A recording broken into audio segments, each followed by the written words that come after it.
All right, so hello everyone. Officially, welcome to the session. Thanks for joining Sally and Lynn and Yad. So nice to see you again. So we've done our little check-in. I'll just dive in quickly to share my screen, and we'll have a look at today's quote and lesson, shall we? Make sure we've got it's gone away, so let's get the lesson up again.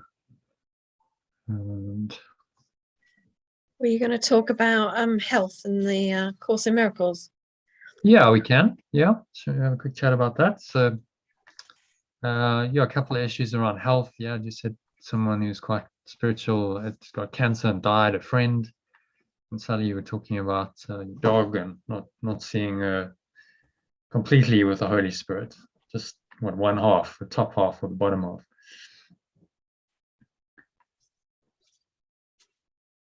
And so what does the Course have to say about health and healing? Is that's really the question, isn't it?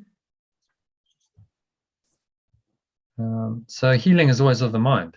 The Course is very clear. It's not really about healing the body, although the body may heal, but it's about healing the mind. And the only problem we have, the sickness, is a belief in separation.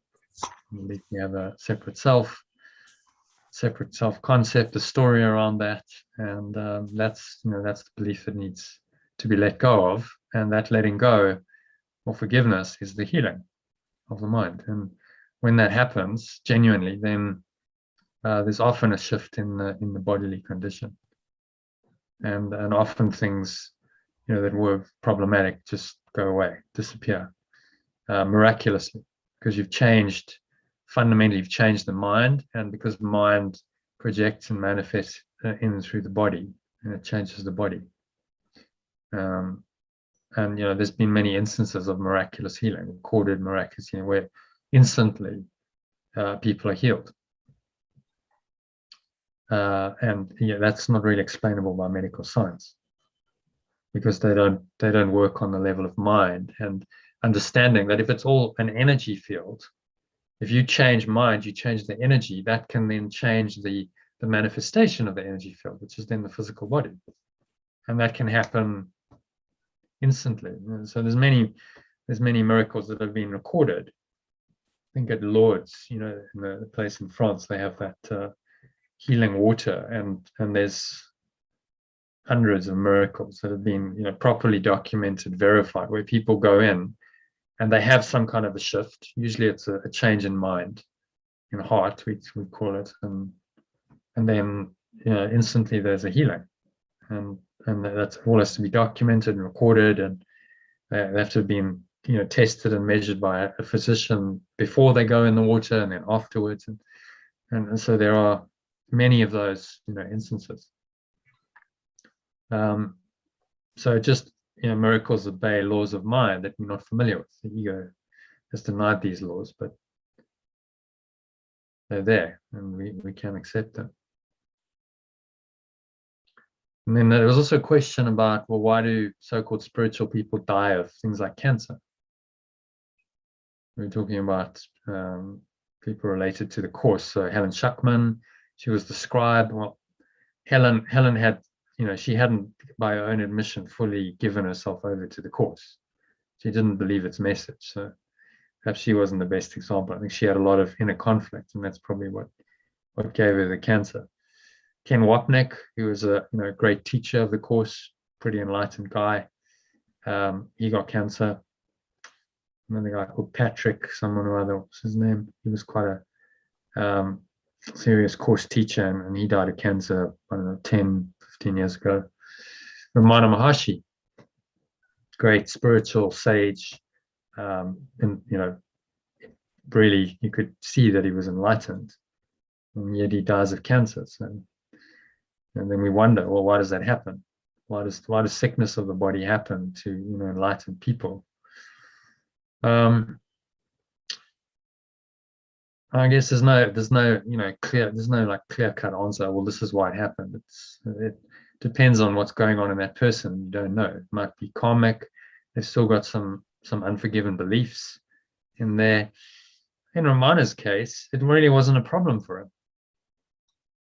It just he sat in his meditation in moksha, the state of bliss, and his body's dying of the cancer, and it just didn't trouble him.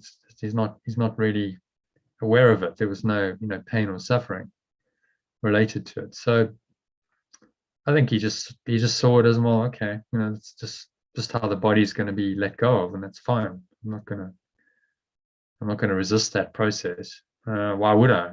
He didn't believe he was a body. So there was no suffering. So I think it's really about how you take it. Your attitude to the illness is really what's key.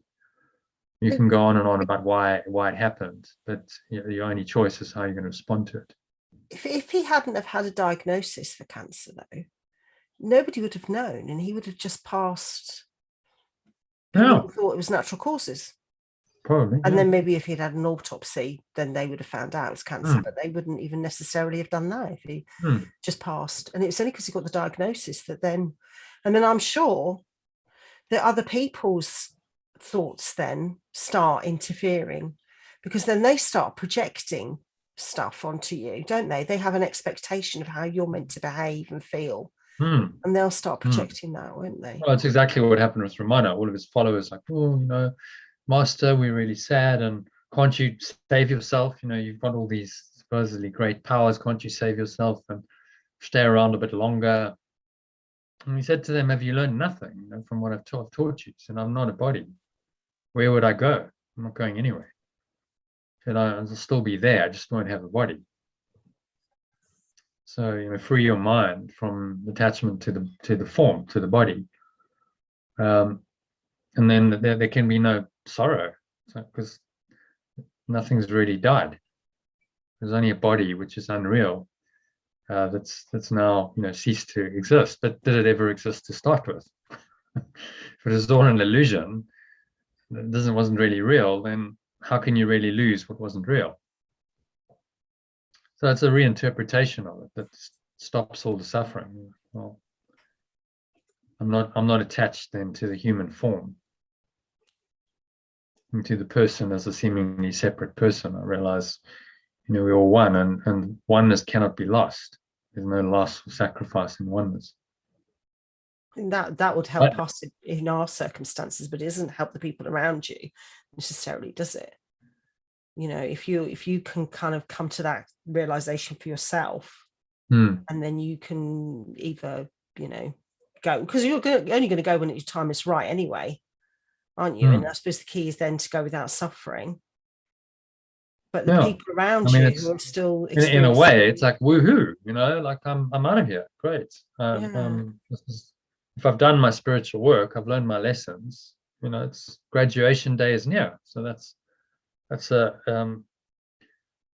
cause for celebrating. In fact, who was it? Maybe you'll be able to tell me. I think I heard Eckhart Tolle telling the story about some quite famous British musician who was diagnosed with cancer, and he described that as he left the doctor's room, he actually felt elated.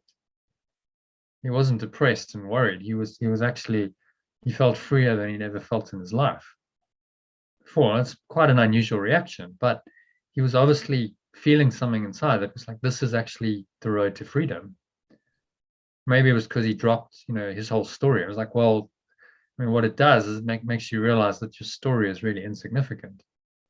Okay, well, I'm going to die in 6 months, apparently. So what does my story really mean? So there can be a tremendous freedom in that. So people on death row, I think Eckhart Tolle talks about that. People on death row quite often achieve state of enlightenment, don't they? Because they know when they're going to die. So then they give up everything, and it'll be just not, before that. Someone else I spoke to, their sister died of cancer, and they were given a how many weeks they had to live, and she made peace with that as well, and she kind of achieved that state of enlightenment, was at total peace with her passing, but because she'd been given a date, so she was, it's I don't know, well, it changes the time frame in your ego mind, doesn't I it? think the key is acceptance. So, okay, I accept. I'm not attached to a physical body. I'm willing to let it go, and not fight the Western ideas. Well, fight till the bitter end for your physical life, and so it goes through all kinds of pretty horrific treatments, chemotherapy and radiotherapy and whatever else that really poison the body and suffer to prolong the body's life, and then probably that chemo is going to kill you anyway because it's so toxic. So you've gone through all the suffering, all the resistance, the pain, the drama, and then you probably die anyway. Maybe you had another few months or a couple of years of really unhappy life. Like what is the point? Well, I mean, to be cynical, the point is the medical industry makes a tremendous amount of money from that process. So that's their egoic incentive. From a spiritual point of view, well, why? Treat it with your mind, do the holistic thing, and if you're meant to live, you will. If you're not, you die. Okay, so that's fine. What's the big deal? It's just a body. There's no attachment to it. So I use the situation for your enlightenment, as with everything else. And maybe that means that your body heals because there's no need for it to be sick anymore. Maybe it doesn't. It doesn't matter. So it's that kind of complete letting go of attachment to outcome, as with everything else, that then brings you into the enlightened state, totally free. So the healing is never about the body and saving your life, healing the body, making the body healthy and well. The healing is of the mind, and then the body follows suit or not. And Ramana's case, some of the others, it didn't. But then, if it's not a problem, who cares? He wasn't bothered about it. It was just his body, his body's way of going away and freeing his mind. So he wouldn't have thought it was a problem at all. And that's inevitable. At some point, something's going to do it. Something's going to kill the body at some point. So, well, if this is it, then why am I trying to delay the inevitable? Because I'm scared of what comes afterwards. That's usually the reason. I want to cling to life here because I'm terrified of what's supposedly coming afterwards. Sorry. So you have a comment? I'm just going to say illness is an illusion, isn't it, of the mind?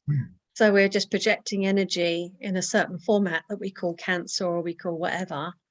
So it's just our story. Sometimes there's a way out, isn't it? Out the physical illusion. So it's all a consequence of the belief in separation. And when we realize that, we can be free of that. I'll just bring up. Let's find that lesson. I think it's lesson 136, which talks about healing and sickness and healing. Lesson 136. Now, sickness is a defense against the truth. So let's share my screen.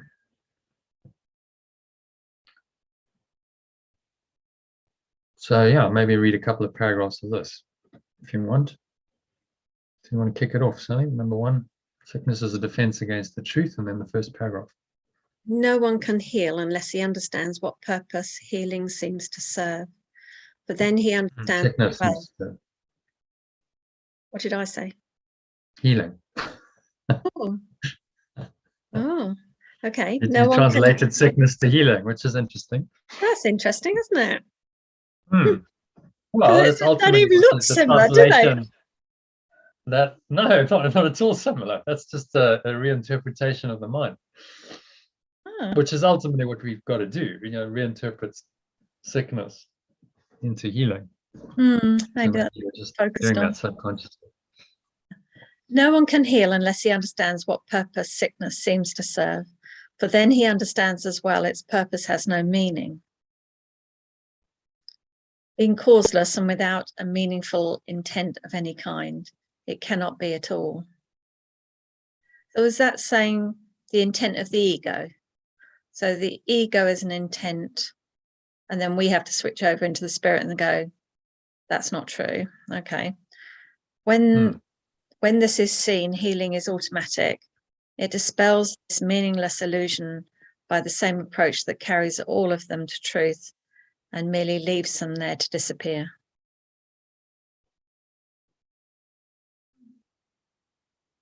Yeah, Okay. so there's that. I mean, that's pretty clear. He's just saying it's not meaningful. There's no meaningful purpose behind sickness. It's purely a device for separation.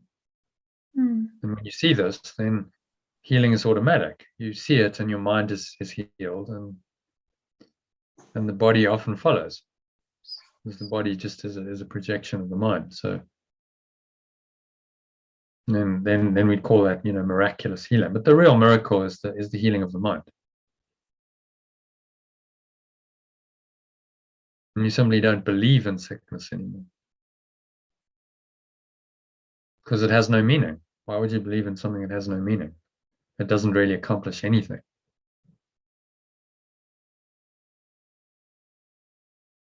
And then he goes on to say, sickness is not an accident. That's just landed a bit differently for me, even though I just got disturbed by the door. But yeah, the purpose of it. So what's the purpose of my dog being ill then? There isn't one. So No, it's okay. meaningless. Interesting. Yes. So if it's meaningless, there's no ultimate purpose to it. The healing is automatic, because you just go, well, there's no purpose to this, so I don't need to feel any of the feelings associated with the ego. I don't need to get upset. I don't need to get angry. I don't need to feel guilty, because it's meaningless. And I know all it's trying to do is defend against pure formless awareness, perfect love. That's all this is designed to do. It's a defense against the truth. As he says, it's not an accident, and it's an insane device for self-deception. Okay, that's cool. Purpose is to hide reality, attack it, change it, render it inept, distort it, twist it, or reduce it to a little pile of unassembled parts. Remember, all defense is to keep the truth from being whole. Parts are seen as if each one were whole within itself. So what we tend to do is we tend to fragment. You look at how Western allopathic medicine treats the body, and it fragments it into all these separate areas, doesn't it? Oh, well, you've got a kidney problem, so you go to a kidney specialist. You've got cancer, you go to an oncologist. It's not holistic. It's very fragmented, which is the aim of the defense, to confirm that separation is true and real. Fragment it off in your perception, and then go, oh, well, I have a problem with this. X is my problem, specific problem with this body part, and I go to a specialist who's now a specialist in treating that. But they don't understand the bigger picture of the mind, of how the mind has manifested that. And you need to go to that level of understanding to heal it, really. Something's dropped in. Thank you. Okay. Good. Anyone got any questions on that? Can we move on? Otherwise, we'll spend the whole. It's quite a long lesson, this one. Yeah, we'll move on. Okay, so let's have a look at today's quote. I'm really sorry. I'm gonna have to go. So thank you so much. I'll listen to the recording as you go. As I go. All right. See ya. Bye. Bye. Okay, so let's ask Lynn. Lynn, will you read the quote for us, please? Yeah. Your vision will become clear only when you can look into your own heart. Who looks outside dreams, who looks inside awakes. Yeah. It's another quote from Carl Jung, who was probably the most spiritually oriented psychotherapist, psychoanalyst. He really started to go deeper into the mind. He understood the mechanism of projection, and I think he came to his own conclusions about the truth. someone once asked him at the end of his life, well, how do you know this is true? And he just said, well, I just know. I can't explain it, but I just know. So, you know, he was accessing knowledge through all of the mind training he'd done with psychoanalysis. He came to the realization that, you know, this is within you. Everything's within you. He looks outside, dreams. He looks inside, awakes. So he understood that awakening was you know, in your own mind, and nowhere else. So, you know, a great quote for you. You know, stop looking outside. The answer's not anywhere out there. It's in your own heart. And so that's a wonderful pointer to look within our own hearts rather than outside of us for the truth. Okay, and then you want to read the next paragraph, Lynn? What exactly does he mean by heart? But what exactly does he mean by heart, you may well ask. He certainly doesn't mean the physical heart, which is just a mechanical pump. He means the part of our mind that feels love and is also aware of any blocks to the awareness of love's presence.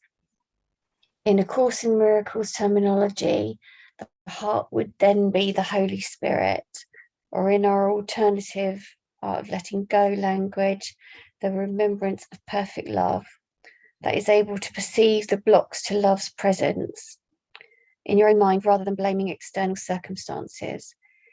And remind you that none of these blocks are real, so you can stop thinking and feeling them and allow yourself to become aware again of perfect or unconditional love. Okay, how's that sit with you? Does it resonate? Mm. The heart is really just a deeper part of our mind. Yeah.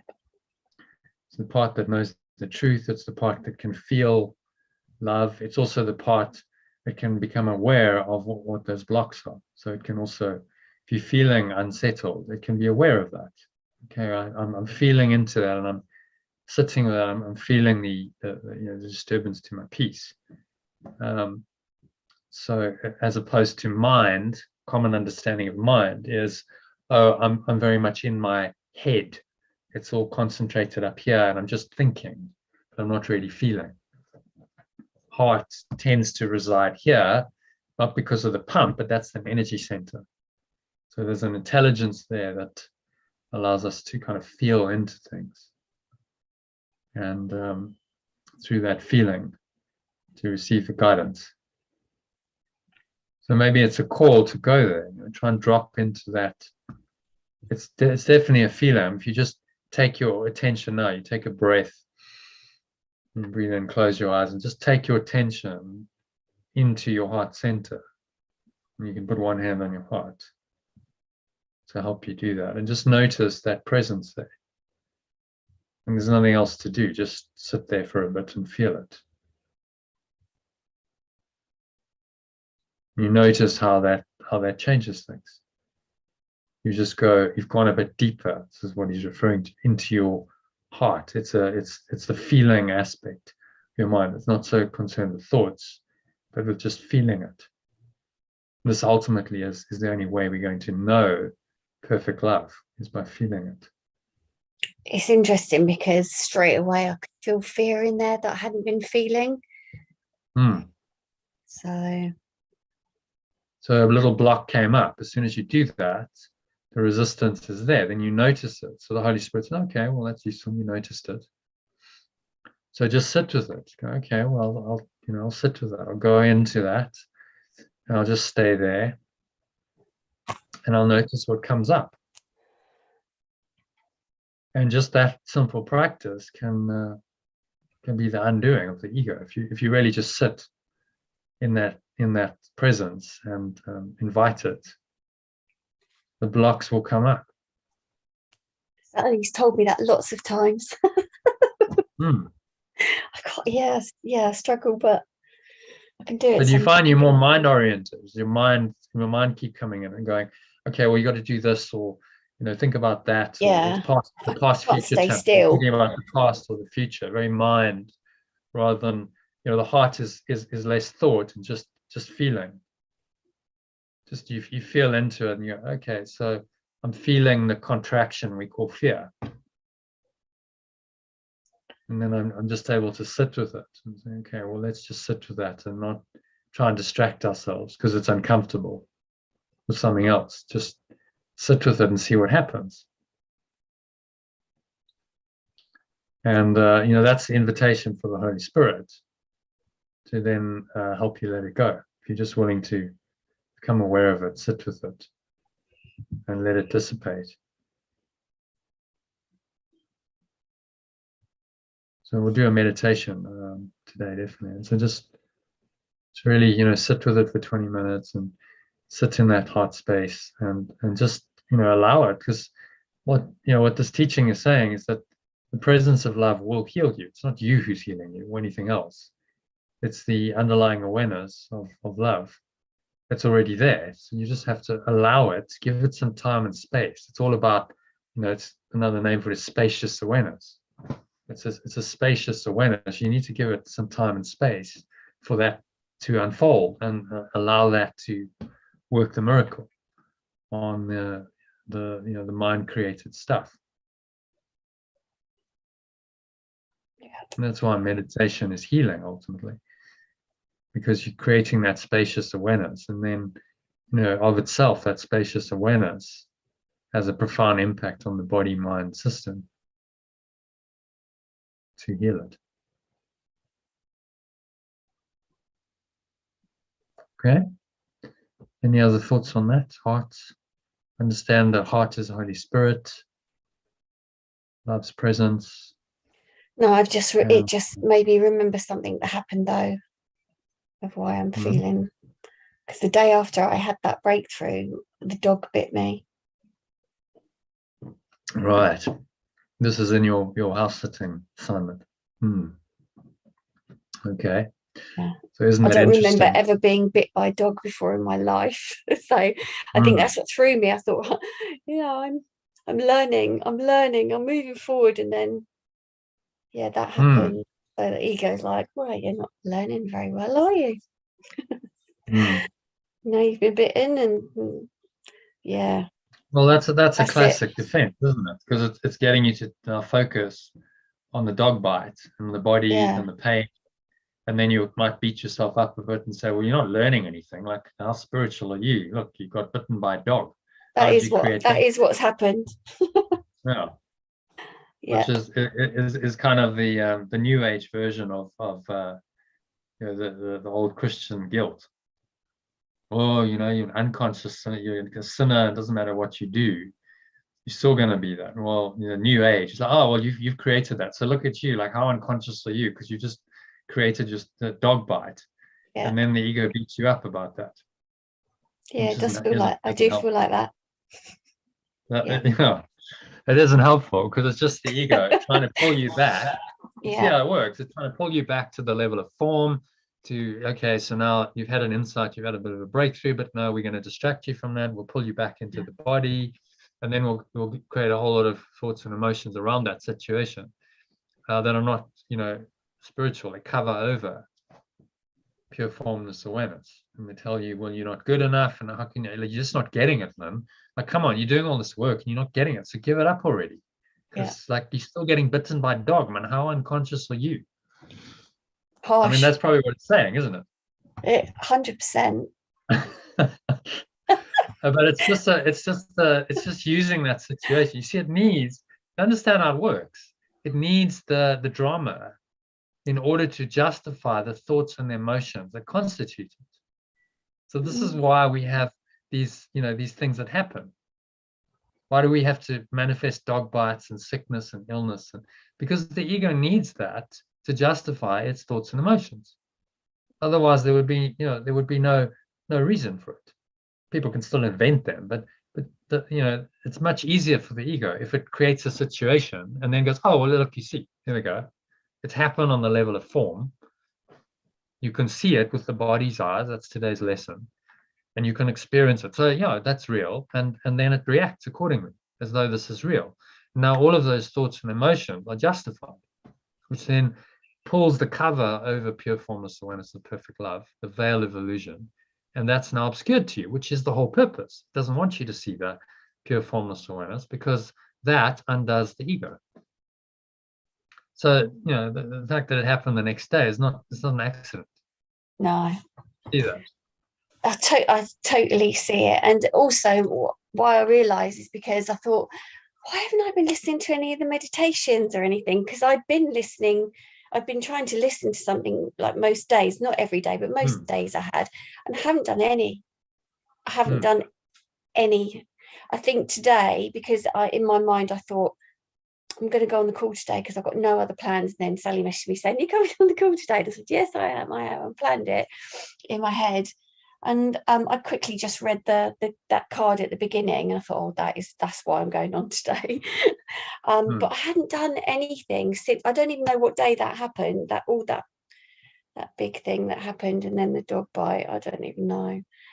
But I haven't done anything to sort it. I've been delving into it a little bit, but in my head. Last Friday, wasn't it? Was it Friday? Yeah, maybe Friday. So now we're Wednesday.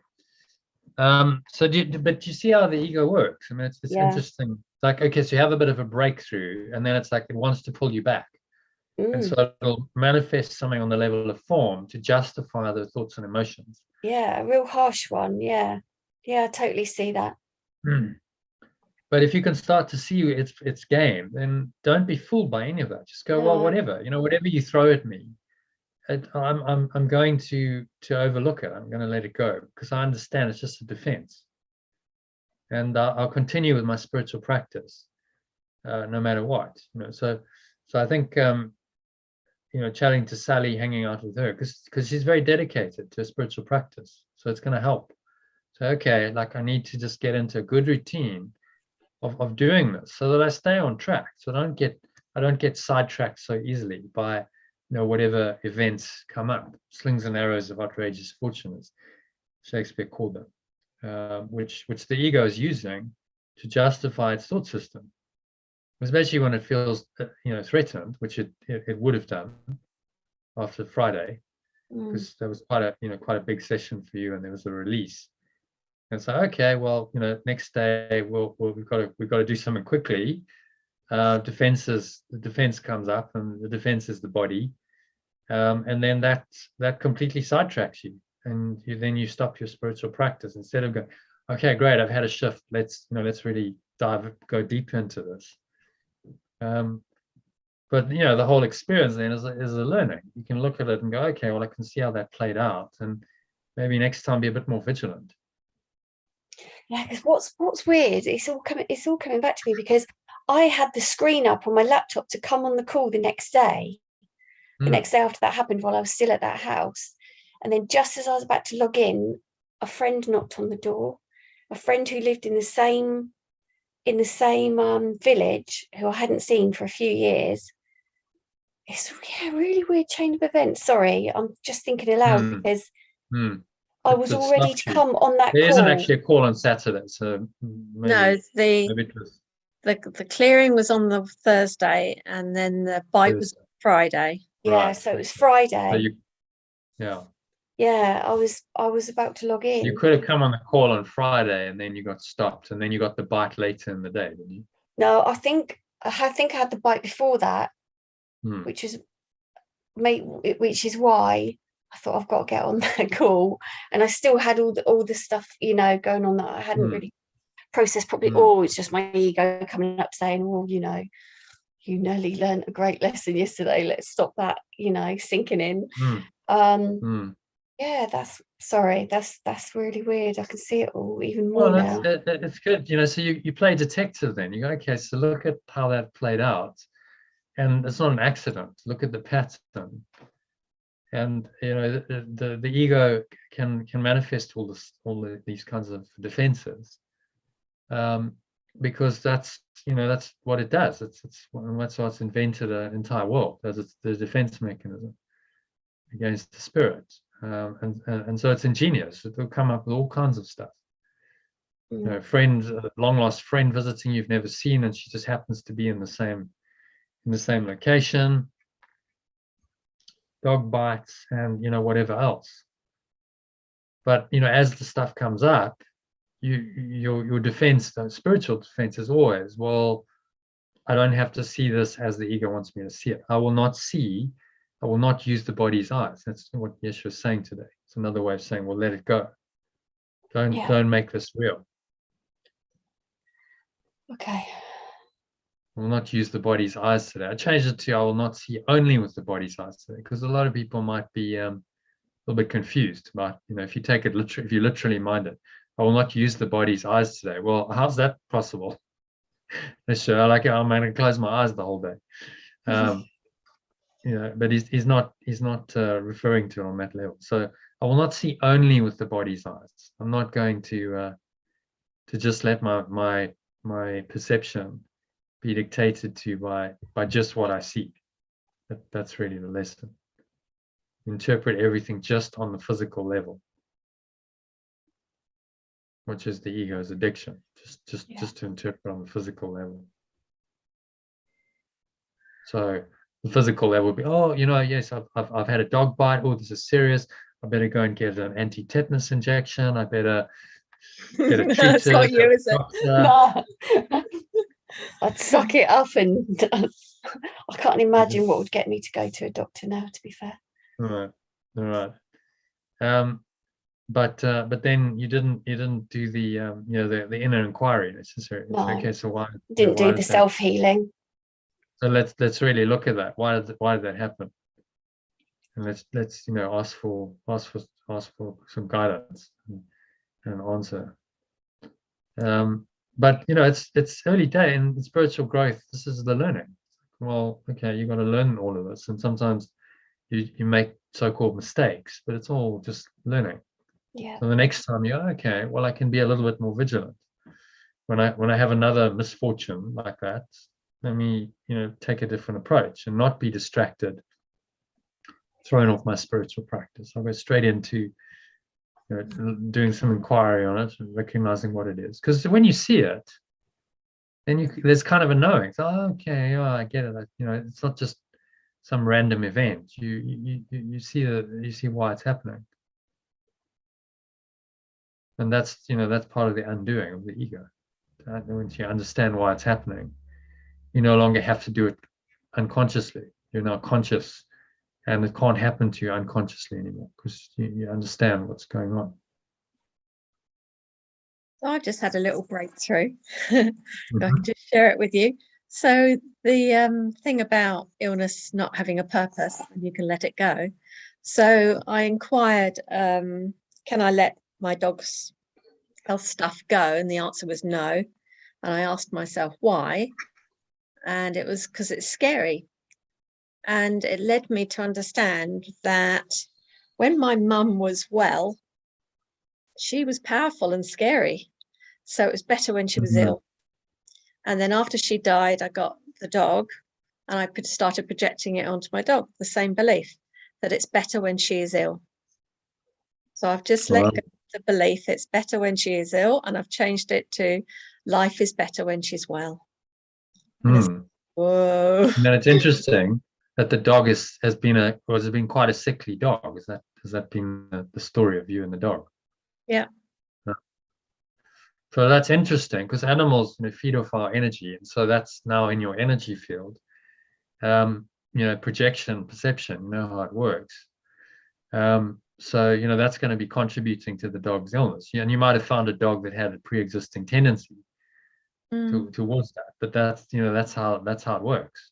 That's how the ego works. Okay, so we'll give you a dog that's prone to sickness because you have a belief in sickness, and that's actually what you want. So then it creates a match, an energetic match. So okay, well you have that dog then. And then the whole pattern plays out. And a whole load of memories just came up that I'd completely forgotten about. How when my mum was ill, life was so much easier because she'd shut herself in a dark room and you wouldn't see her, and life went on really well. But when she was well and she was in her power, you've got to watch out. It's dangerous. So like, wow, cool, very cool, very cool. Thank you. yeah, all good. So that single insight, once you understand that, might just heal the dog issue. Like, okay, well, I don't need to project that onto the dog anymore, because it's just an old belief based on the past that's not even real. Some of that So I I'd can nearly let got go of to. that. Yeah, some of that I'd nearly got to, because I knew it was an easier life when I'd used the, yeah, anyway, I'd got some of it, but I hadn't traced it back to my mum. So something about you said something, Lynn, and it just moved me on in the conversation. So thank you. Well, that's the benefit, as we said, of a group session. It's like you can learn from each other, and one person's insight or conversation can then trigger something for you. And in the sessions, the Holy Spirit has the opportunity to do that, because it works with whatever tools you give it. So yeah, London, I encourage you, join the sessions more often. It's not expensive. It's another £12.50 a month if you want to upgrade, and then you can do 3 sessions a week, and that'll certainly help you to just be a bit more like, okay, so if it's 3 times a week, it's like you're more regular in it. It's a bit like, I don't know if you've ever done yoga or something. I used to do hot yoga, and I found like once a week it was quite intense. It was like, wow, because it's like a bit of a shock to the system. And then I started doing it 2 or 3 times. I was like, okay, much easier, because I'm used to it now. Every 3-4 days I go and do it. I'm in that. So each class is easier. And it's the same with this. A week is quite a long time to go It's between easier to step away from it all. Yeah. which is of course what the ego wants you to do. Like, okay, well, go as far away from that as possible, get lost in your own distraction, and then you come back and say, okay, well, now I've got to kind of get back into it, and each call will do that. But then, okay, now you got another week, another week's break. Whereas if you do it like the next day, it just, well, Sally will tell you. Sally, maybe share your experience with Lynn, because you've been the most regular on these calls for the last that's why I do it. That's why I do it every day or most days, because I'm in the momentum of it then, and I don't question it. I don't think about it. I don't find any excuses not to come on. I just think, just go on, because I know that there's something in me that says do it, because that's the best choice. There can't be anything better to do than keep this energy going. And even when I'm not on a Saturday and a Sunday, I noticed the momentum starts dying down by Monday. So even just missing 2 days, I can feel the difference. And sometimes it's difficult to get on. Sometimes, I feel like I've got a lot of work on and it's really difficult to be on. But there's some innate knowing in me that knows it's better to be on here and sort out all the other stuff later than vice versa. And I think that's correct, because what you're prioritizing then is your spiritual journey and your learning. You're saying that this is primary, that's the foundation. So the core becomes foundational spiritual practice, and then everything else will go around that. And not everyone's there, but I think if you do just say, okay, I'll make the time. If you're self-employed, you can potentially, you can rearrange things, can't you? Yeah, you can there's make no reason not to. Yeah, you can. So it's just saying, I'll commit to this, because everything will come from this foundation. Know thyself. If I'm really coming to know who I am, everything else in my life radiates out from that self.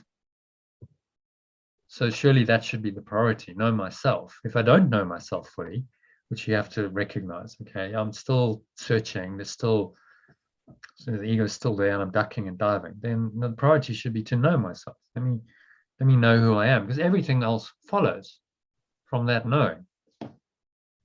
And these calls are powerful. It's just something that happens with the discussion and the group energy, and working with the course and then the quotes, and you put it all together into kind of a mix every day, and then you see what comes out. And there's usually insights, there's transformation. I think every session, without fail, there's some kind of a little breakthrough, miracle. Some, even if it's just telling you, oh, okay, I just got, I got something else.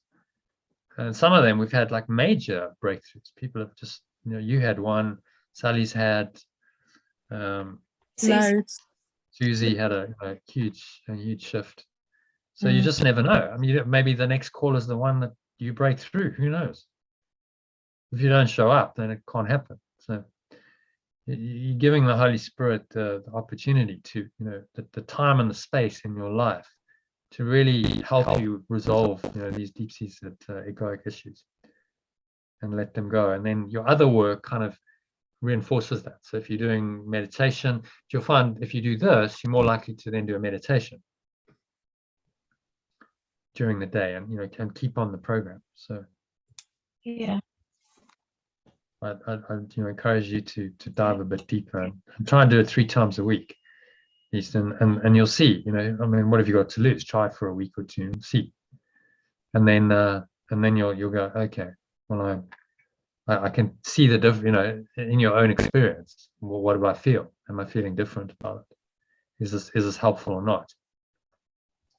And almost certainly it will be, but try it for yourself. Don't believe me. Okay, so today's lesson, I will not use the body's eyes today, which is quite absolute, and I just reinterpret it to I will not see only with the body's eyes today. So because that's really what he means. You can use the body's eyes on a practical level. It's, without sight, if you're physically blind, life becomes quite challenging because you can't see where you're going, can't see what you're doing. It's quite a so-called handicap. But often that blinds us spiritually. So you often find that people who've gone blind, take Helen Keller as an example. She had to go within, and she had to, because she didn't have all the sensory distractions, she had to go into her own mind to find something there that a lot of people don't. They don't have the call to do that because they've got the body's eyes, and the body's eyes, interpret for them, and they don't question that.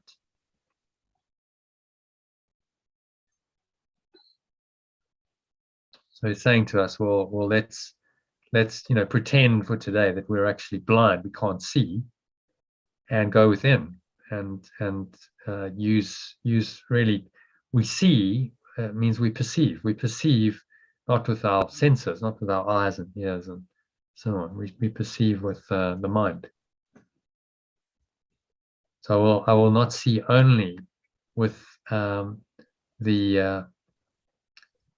body concept. I will not perceive only with the conception that my body is real, would be another way of saying this.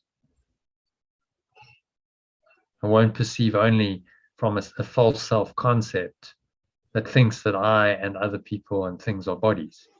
That's really what he's saying.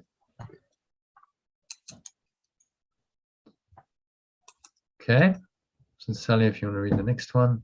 Can I just say that I've been picking a card every mealtime. Lynn's made these cards I've mentioned before, cards, and I pick one every mealtime, and quite often I pick one about purpose. Once you release the purpose of illness, whatever the quote is, purpose has no purpose. Yeah, that one. And I've read it so many times, and I've gone, yeah, I get that. But today it's really gone in deep. I'm looking forward to picking that card again. Yeah, it's like I understood it in my mind that there's a root cause to every illness. But I don't know, how does it feel different now? I suppose I'm just more deeply aware of it now. That it's more the fabrication of our mind. It's more there's a definite purpose. Every time we create any little ache or pain, there's a most definite reason for doing so. And that's just made me, sorry, and that card and quote and everything has just made me realise, we talk about our eyesight, don't we, quite often? You, myself and Sue, we've talked about it because we have days where it's different. And so I'm presuming on the days when my eyesight's really bad, when I wake up, that's the universe way of saying to me, time to go within now. Like right now, because I wake up and I'll be like this with my phone. I put my glasses on and I still can't see very well. So perhaps that's when it's telling me to do it, just stop mucking about, stop putting it off, and do it straight away as soon as I've woken up. So I'll take notice of that now more. Yeah, so these are, it's all symbolic. So you can't see well on the level of form. What's that saying? So well maybe you're blinding yourself spiritually. That's the obvious symbolism, symbolic interpretation of it. Yeah. I'm not hearing. Well, why aren't you listening to your inner voice, the Holy Spirit?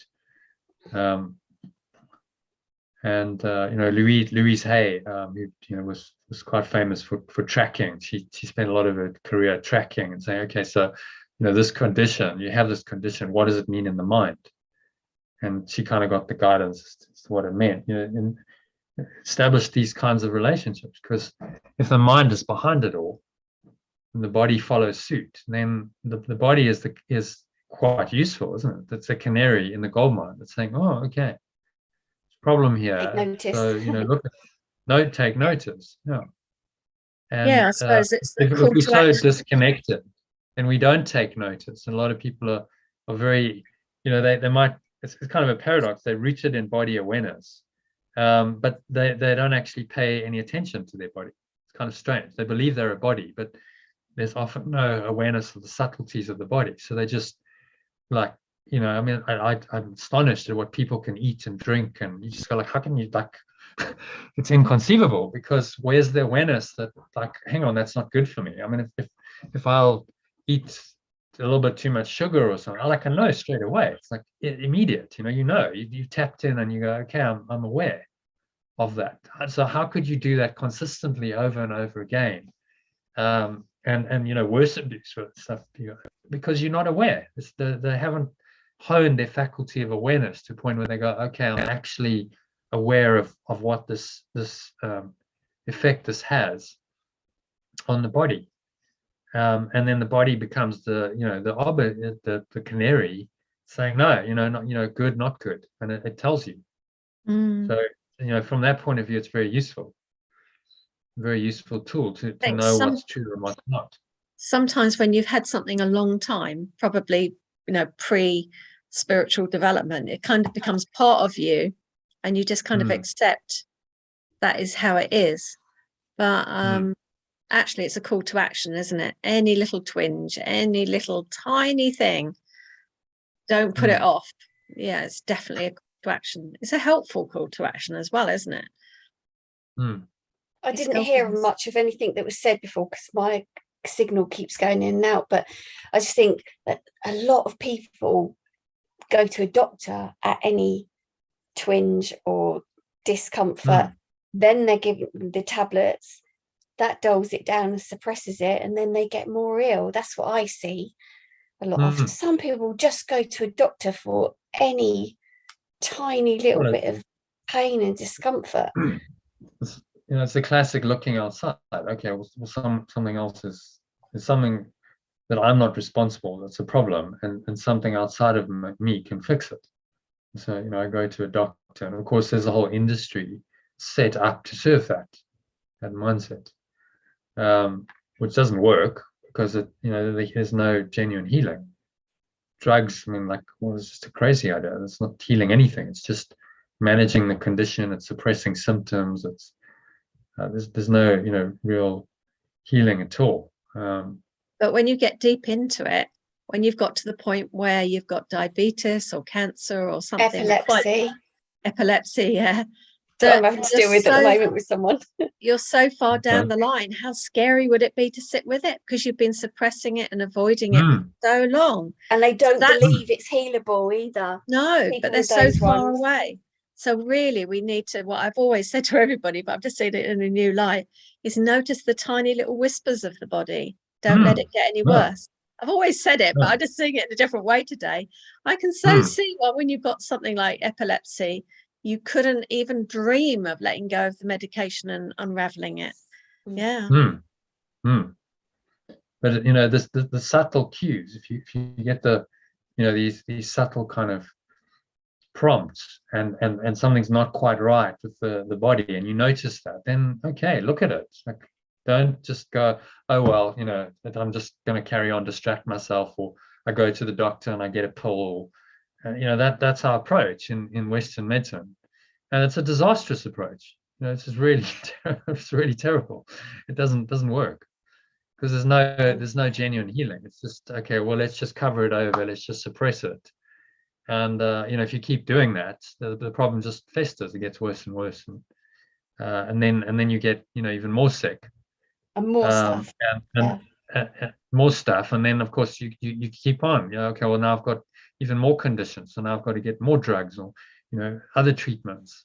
And of course it's a sickness industry, because they profit from that.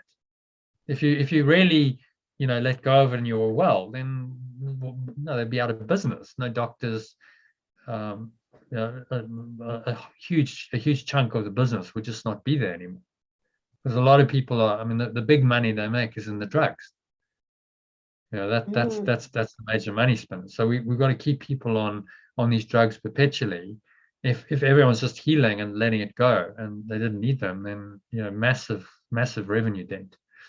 Medicine is quite good at, if you've got a heart condition and you need a heart operation, or you need a hip replacement, or like mechanical stuff, it can be quite helpful.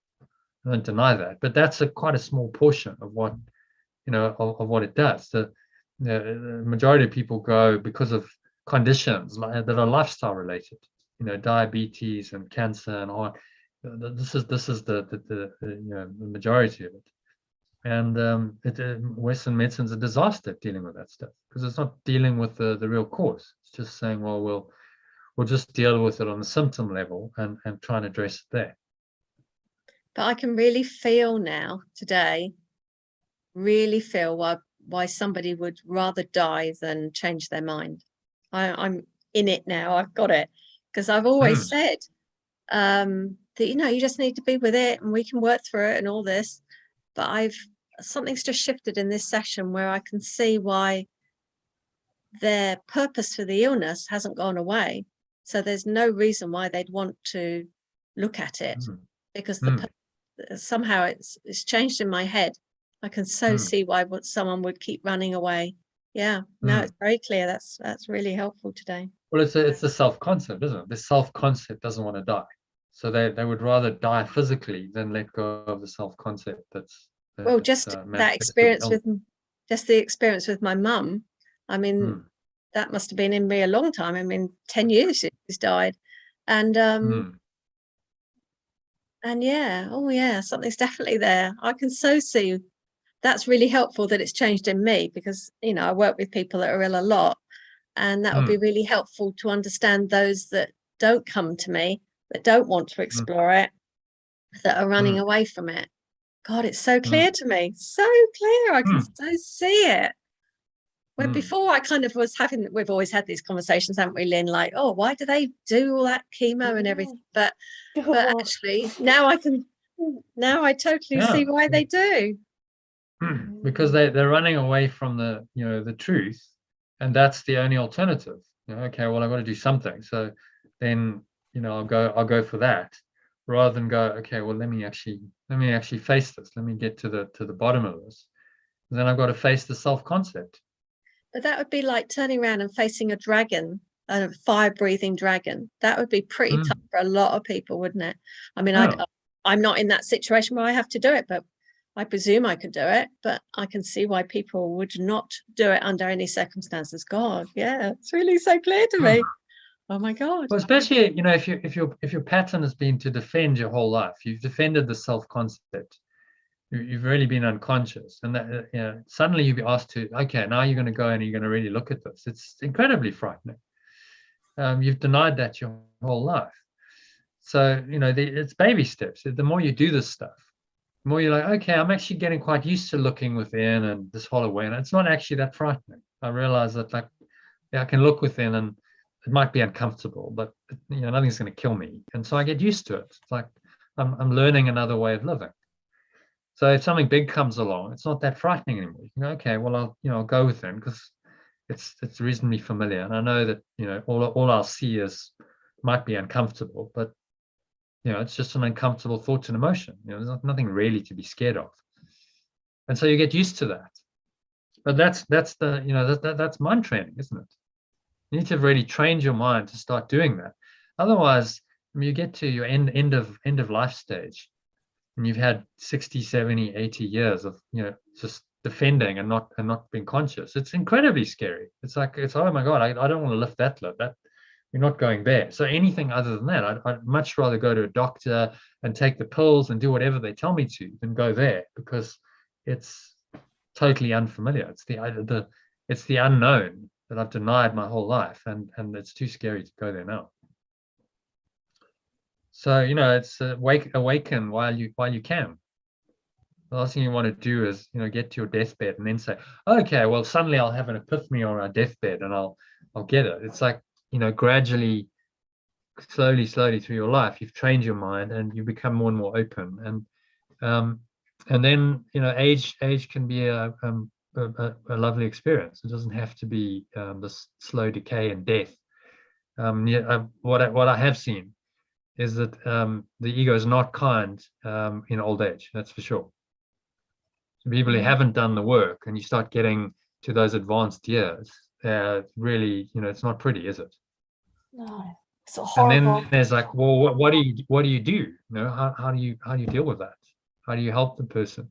Because they're so stuck in their ways and fixed on, you know, their belief system, that there's no opening. There's no opening to any other awareness, and they've been doing this for 80 years. And the amount of people that get dementia so that they then can't deal with anything, because obviously I've seen a lot of that. I'm working in homes and things. Oh, it's so obvious. So what an excuse. Oh, I'm now demented. I've lost my mind. So like now, don't have to deal with anything. I can't deal with anything. I'm not conscious. I can't make choices. And you know, all of my unconscious behavior is excused. I can, well, you've got dementia, so it doesn't really matter how you behave and how you treat others. That's okay then. So it's just a massive another defense.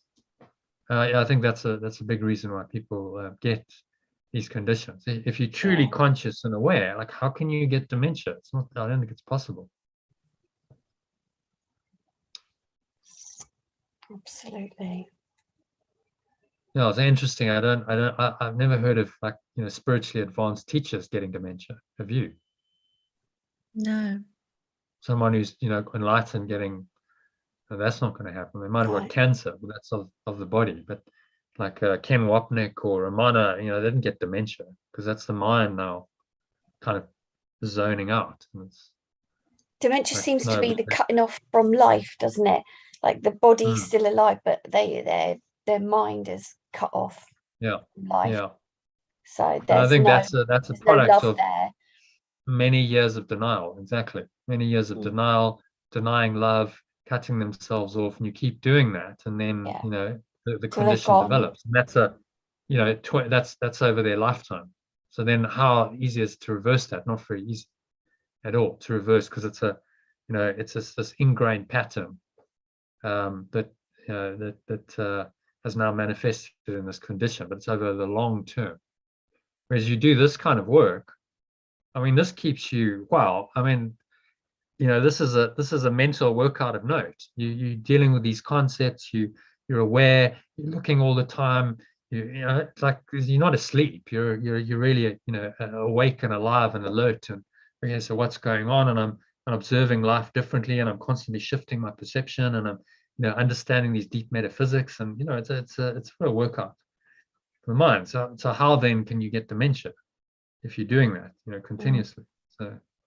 But if you let go, you know, talking out from the energy alignment method, if you let go of the purpose of whatever issue, you know, we're working with, that would wipe it out. I know there'd be a lesson there as well, but just thinking, Lynn, if we did you know, when you do a clearing, releasing the purpose of whatever this minor illness thing is that we might have, would be very interesting if we could let it go that way. But anyway. Just a thought. Anyway, I've got to go now. Thank you very much. It's been very enlightening, mind-blowing. Okay. All right. See you tomorrow. Maybe tomorrow, yeah. See you later. Namaste. All right, so you happy to continue? Yeah. Great. Yeah, you want to read the original version of the lesson? The original version of the lesson can cause confusion to anyone who is quite literally minded. After all, unless you are blind, how is it possible not to use the body's eyes? They help you read these words, navigate through your day, and perform the many tasks you have to do. What Yeshua is referring to is our ego's interpretation of what our body's eyes see as the truth, to which it then needs to mentally and emotionally react with a wide variety of thoughts and feelings that block our awareness of love. Okay. Do you understand what he's saying? In this lesson. So it's an interpretation. I will not use the body's eyes, means you will not perceive from the belief that the body is real. That's what he's meaning. Body's eyes it means an interpretation. I will not see only with the body's eyes. It means I'm going to interpret reality differently. It's not just what I see.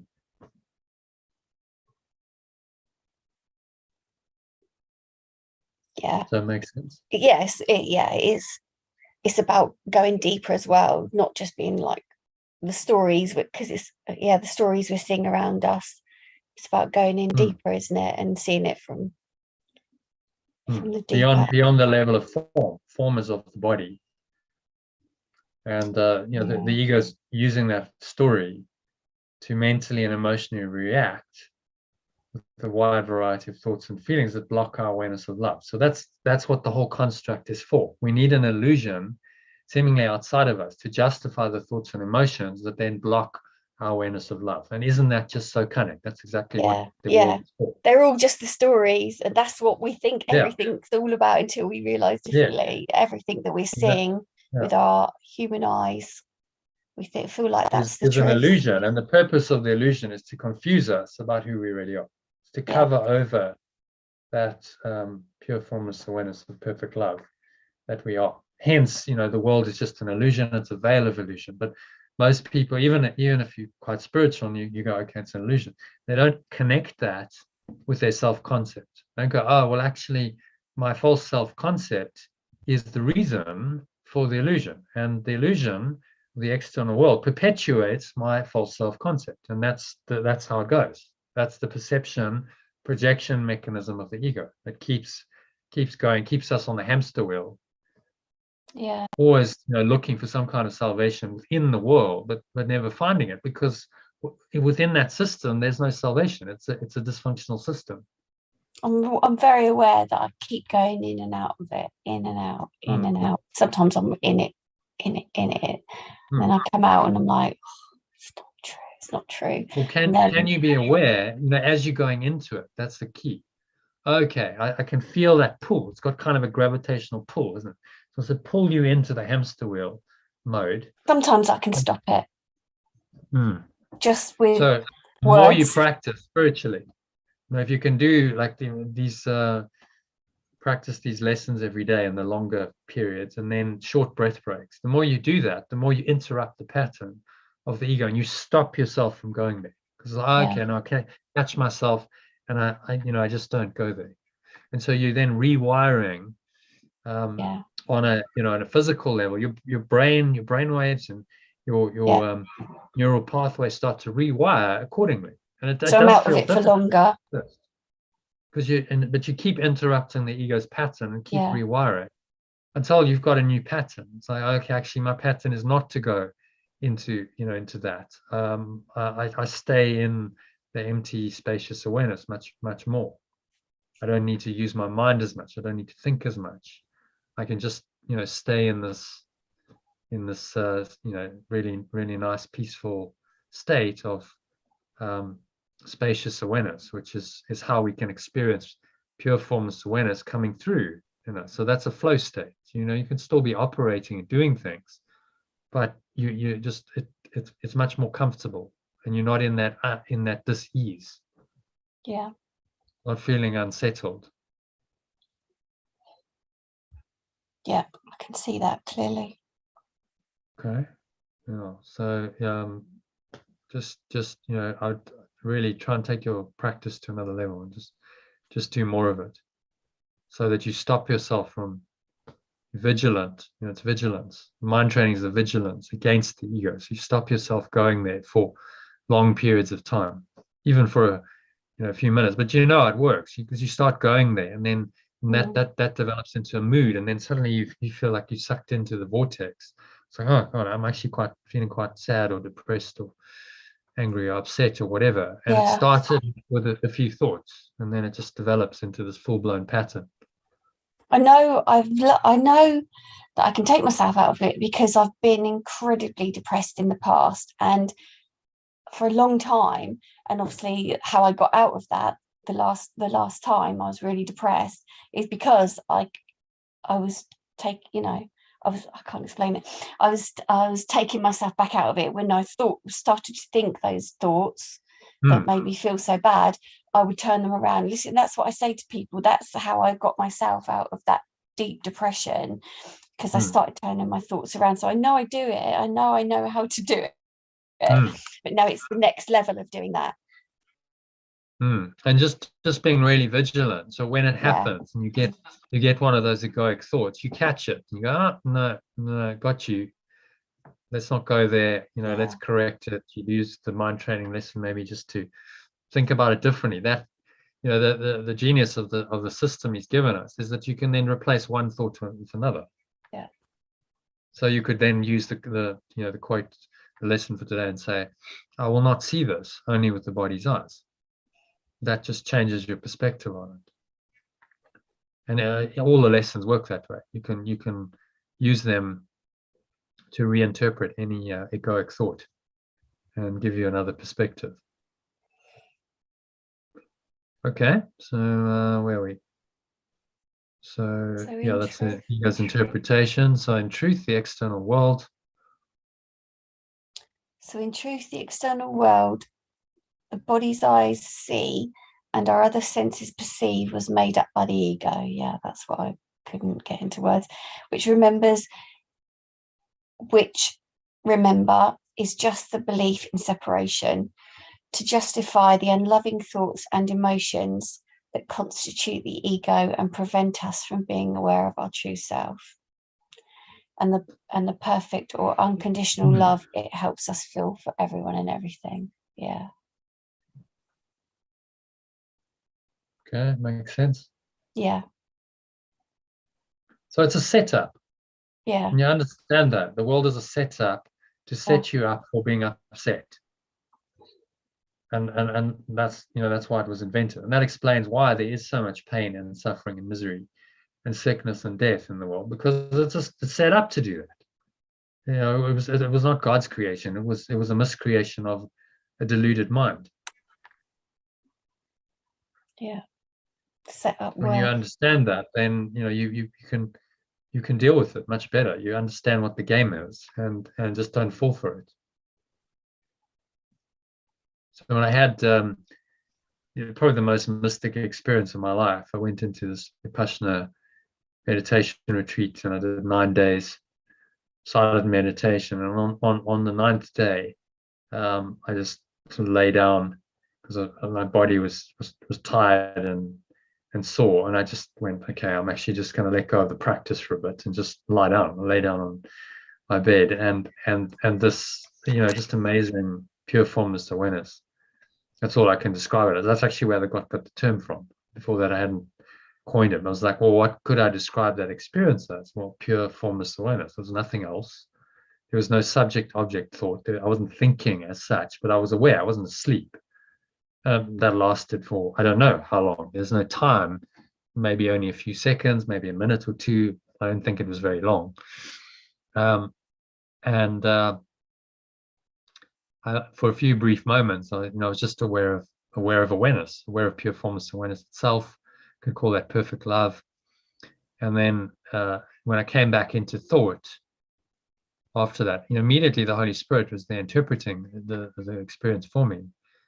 And it kind of all just dropped. It was almost like the entire Course in Miracles dropped for me. It was like, I get it. I understand exactly now, because I've had this experience. Then there's an interpretation, and the Spirit showed me very clearly that the world is just this dark veil of illusion. And the only purpose of it is to justify the disturbing thoughts and emotions that then create a false self. The ego substitute for this pure formless awareness. It all plays out love in front of us. Yeah. And so that's why it's the veil. I said, I understand why they call it the veil. Yeah. Because it's covering over that awareness. Yes. As a justification, the world, the external world, is a justification for the self-concept that you've now invented to replace pure formless awareness of perfect love. And then in that moment, it's like, okay, I get it. Like I just really, really saw what, the essence of Course in Miracles and any great spiritual teaching is trying to teach you. Okay, that's how it works. False self-concept, that leads to the false world, and now the false world is just designed to perpetuate the false self-concept and justify all of these really insane thoughts and emotions. And that was such an overwhelming experience that I cried. It was just like, how can I have done? I realized I'd done it.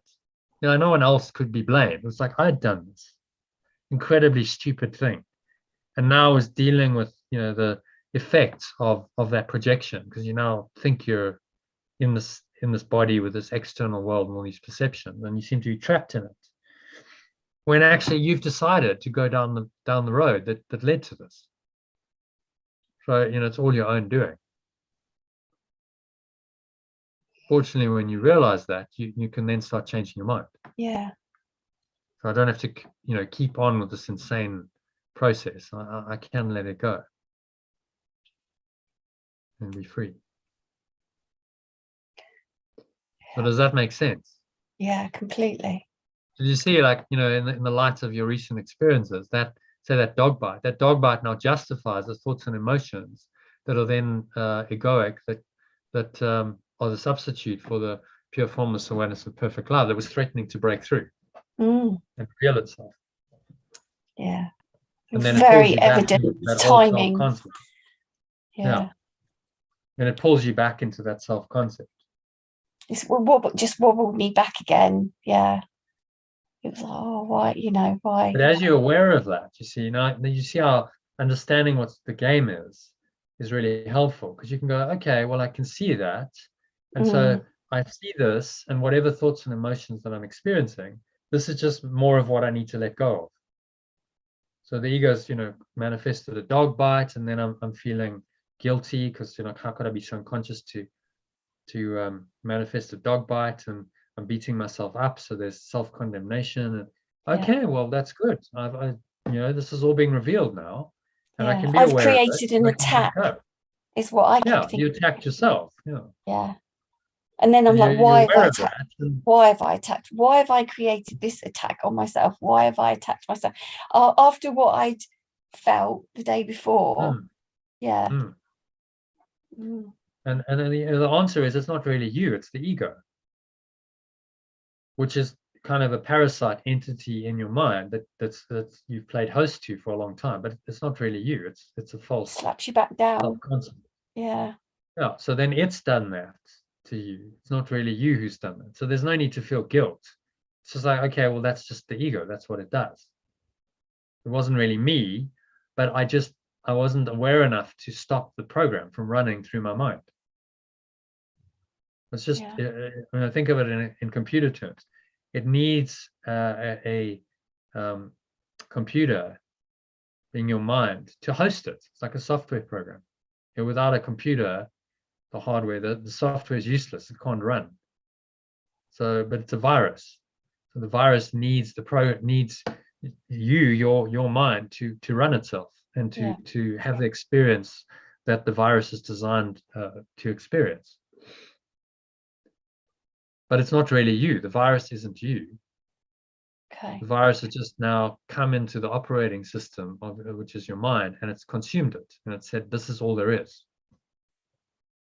but there is the fundamental awareness, base awareness, which is beyond any program. That's like the computer in its unformatted state. It's just like a base, an open book. It's like, okay, so whatever you load into it, it'll run.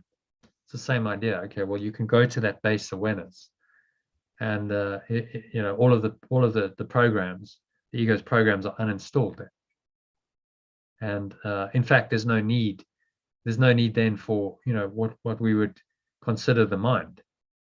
And there's no need for a separate mind that now has to interpret this reality and deal with it. You just go into pure formless awareness, and you rest there, and you realize there's no you know, you don't need egoic software programs anymore, because just that awareness is enough. It's not thought in the normal sense. It's just an awareness. Yes, I am that I am. You know, the great I am, the name of God in the Bible that was given to Moses. I am that I am.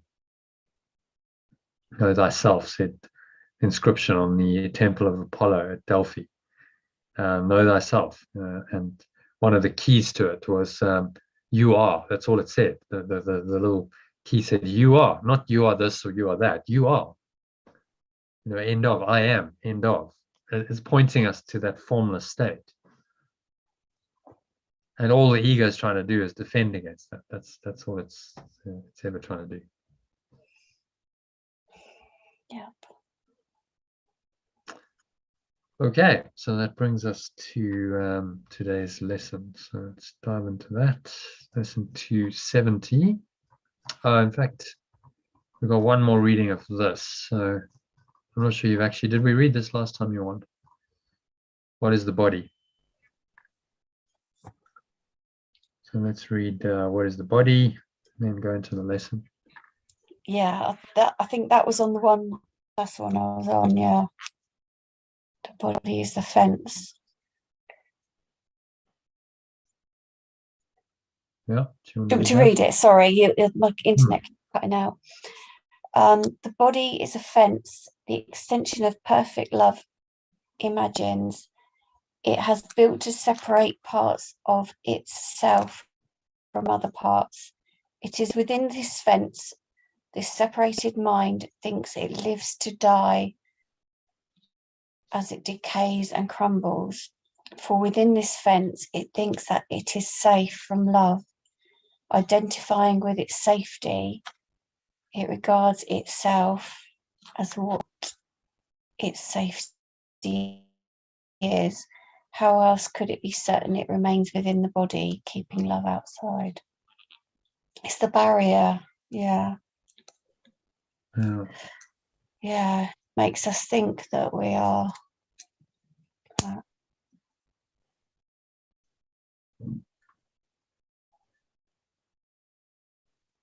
yeah.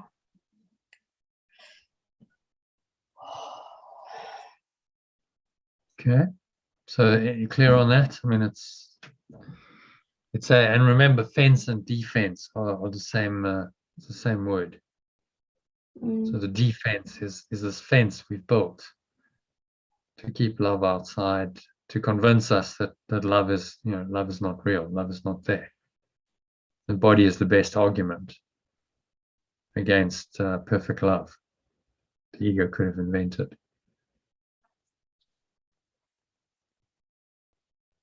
Yeah. Okay, so number 2.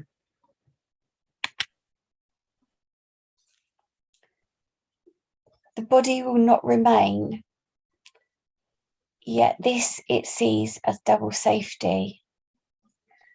For the extension of perfect love's impermanence is proof its fences work. For if its oneness still remained untouched, who could attack and who could be attacked? Who could be victor? Who could be its prey? Who could be victim? Who the murderer? And if it did not die, what proof is there that pure formless awareness of perfect love's eternal extension can be destroyed? Okay, now any thoughts on that? quite pertinent, really, given your dog attack experience. Who could be attacked? Who could attack and who could And the be attacked? physical. Mm. Oneness still remained untouched. And so he's saying this is double safety. Not only do we see ourselves as separate in these fragmented parts, but the fact that the body will not remain, the body is very vulnerable, and that it can be attacked and it can die. Sees as double safety, because it's telling you then it's more confirmation in your mind. Yeah, this is the proof that its fences work. Yeah. And do the task its mind assigns to it. And to get that bite, it was like it is a step up in the harshness for me. That was the big. So Yeshua says the ego ranges from suspiciousness. He actually calls it suspicion to viciousness. So it's always suspicious of your motives if you're doing any kind of spiritual work. But if you actually start to make progress and you get some real insights like you did, then it can shift to viciousness. So okay, gloves come off now, and now we're going to attack you outright, and that can look like a physical attack or something, or someone actually hurting you physically, or just really attacking your character, very harsh words, whatever. And because that's its defense. The viciousness becomes its defense, best defense for attack. So, well, you think you're going to get rid of attack? Well, let's see about that. And then there we have attack, and then that's the proof that its fences work. Yes, this is true. You are separate from love, and look, you can see the evidence for it. Yeah, on lots of levels, because it wasn't just the physical of having like this bite that's still on my hand. It's the it was the bringing up the you've mucked up, you've made a mistake somehow, you're doing something wrong, and that's why the dog bit you. And I knew she was a nervy dog. I knew all that. So I've been told all that stuff, and then I manifested it into a physical thing, and then that's really upsetting because, like we said earlier, then I'm telling myself off. So I can see how it got into my egos then reacting on every level. Which then is the perfect justification for covering over pure formless awareness and not feeling it. I was still aware, though. I didn't go completely out of awareness. Perhaps I did at times when I was feeling sad and stuff, but then I went back into it. Right, I know this has happened for a reason. I know I can learn from this. I know this, this is something else for me to learn from. Yeah. And if you look at the descent into hell, remember, guilt and sin are underpinning of the ego. So if it uses that situation, and attack reinforces guilt and sin. So why are you being attacked? Because you're bad and you deserve to be punished. Yeah. That's the concept. Yeah. And fear, of course, is part of that. So I have a false expectation of punishment appearing real. That then manifests as say a dog bite, and you go, oh well, look, that's true. I do deserve to be punished. Yeah. And now I feel guilty. Yeah. And all of that covers over this. All these thoughts and emotions just cover over the true awareness that you are. That's the only purpose.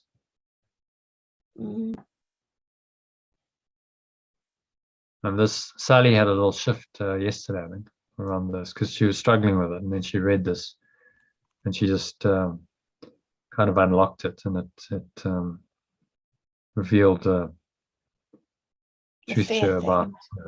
Well, it went back to her childhood and a victim program, and it really showed her a lot. So, if you have any kind of resistance, you're not understanding something, then just be willing to work with it. It's okay, well, I'll just keep coming back to it and back to it until I shift. Okay, so any thoughts? You want to summarize number 2? What is he saying there in summary?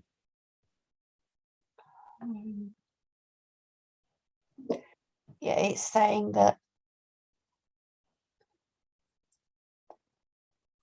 obviously our body is like that physical separation thing, and then the fact that it can die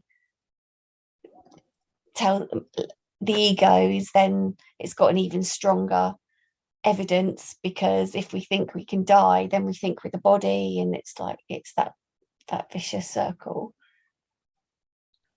It's confirmation that, you know, separation is true. The ego is right. Belief in separation is true, and oneness has been destroyed. Yeah. If your oneness still remain untouched, how could there be attack? Who could be attacked? Who could attack? How could you have all these crazy games we play of attackers and attackers, people being attacked, and victors and persecutors, and it doesn't exist in oneness. So you experience anything like that, you see very clearly, okay, it's just the ego trying to pull you back into this thought system.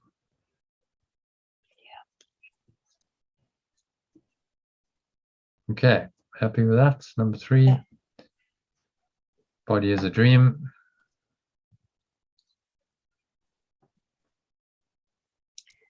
Sorry, don't scroll on too much. The body is a dream. The body is a dream. Like other dreams, it sometimes seems to picture happiness, but can quite, that's making me cough, seems to picture happiness, but can quite suddenly revert to fear, where every dream is born, for only love extends in truth, and truth can never fear. Made to be fearful, the body must serve the purpose given it, but we can change the purpose that the body will obey by changing what we think that it is for. Okay, thoughts on that?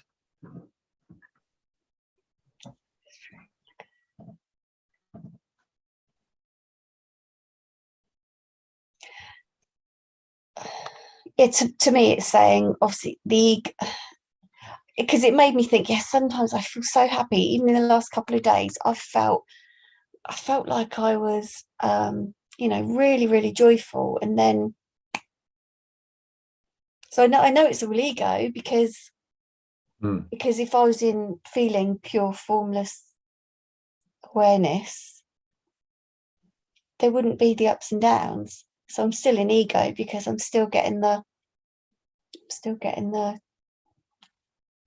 ups and downs, Highs and the lows, yeah. the peaks and troughs.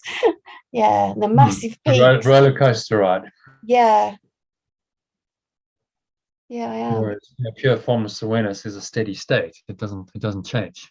No. And of course the highs, my ego loves the highs, whether that be my photos and things like that, or my relationship. Highs are up there. And then you go, oh, but you see just it's cutting. like that. It's too fragile. Yeah. It says, so but you know, this is worthwhile. This life is worthwhile because of the highs.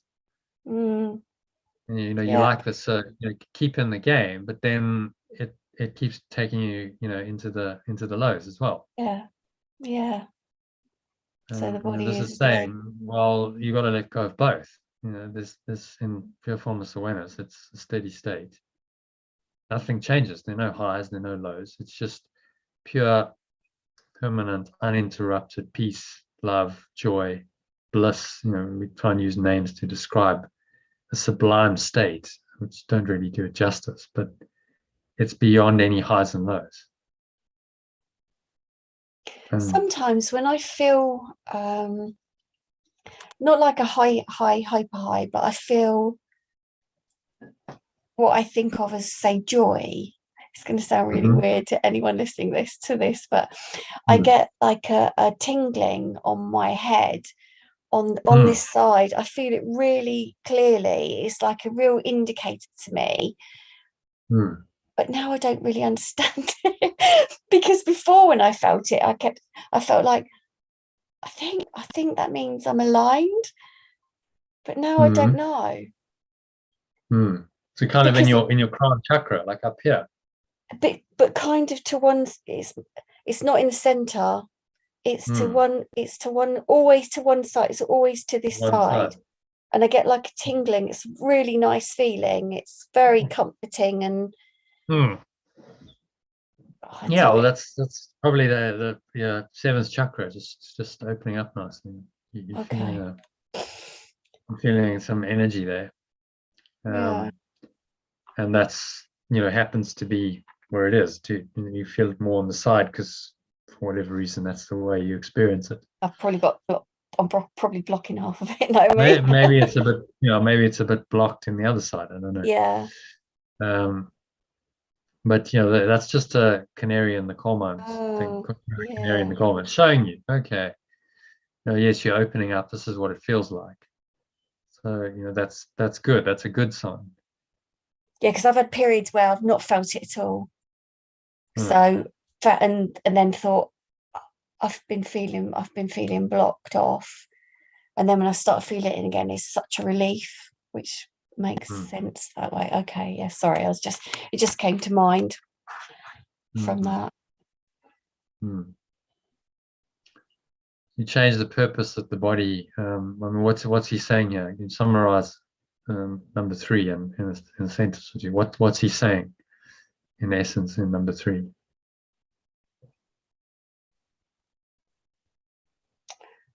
Wait.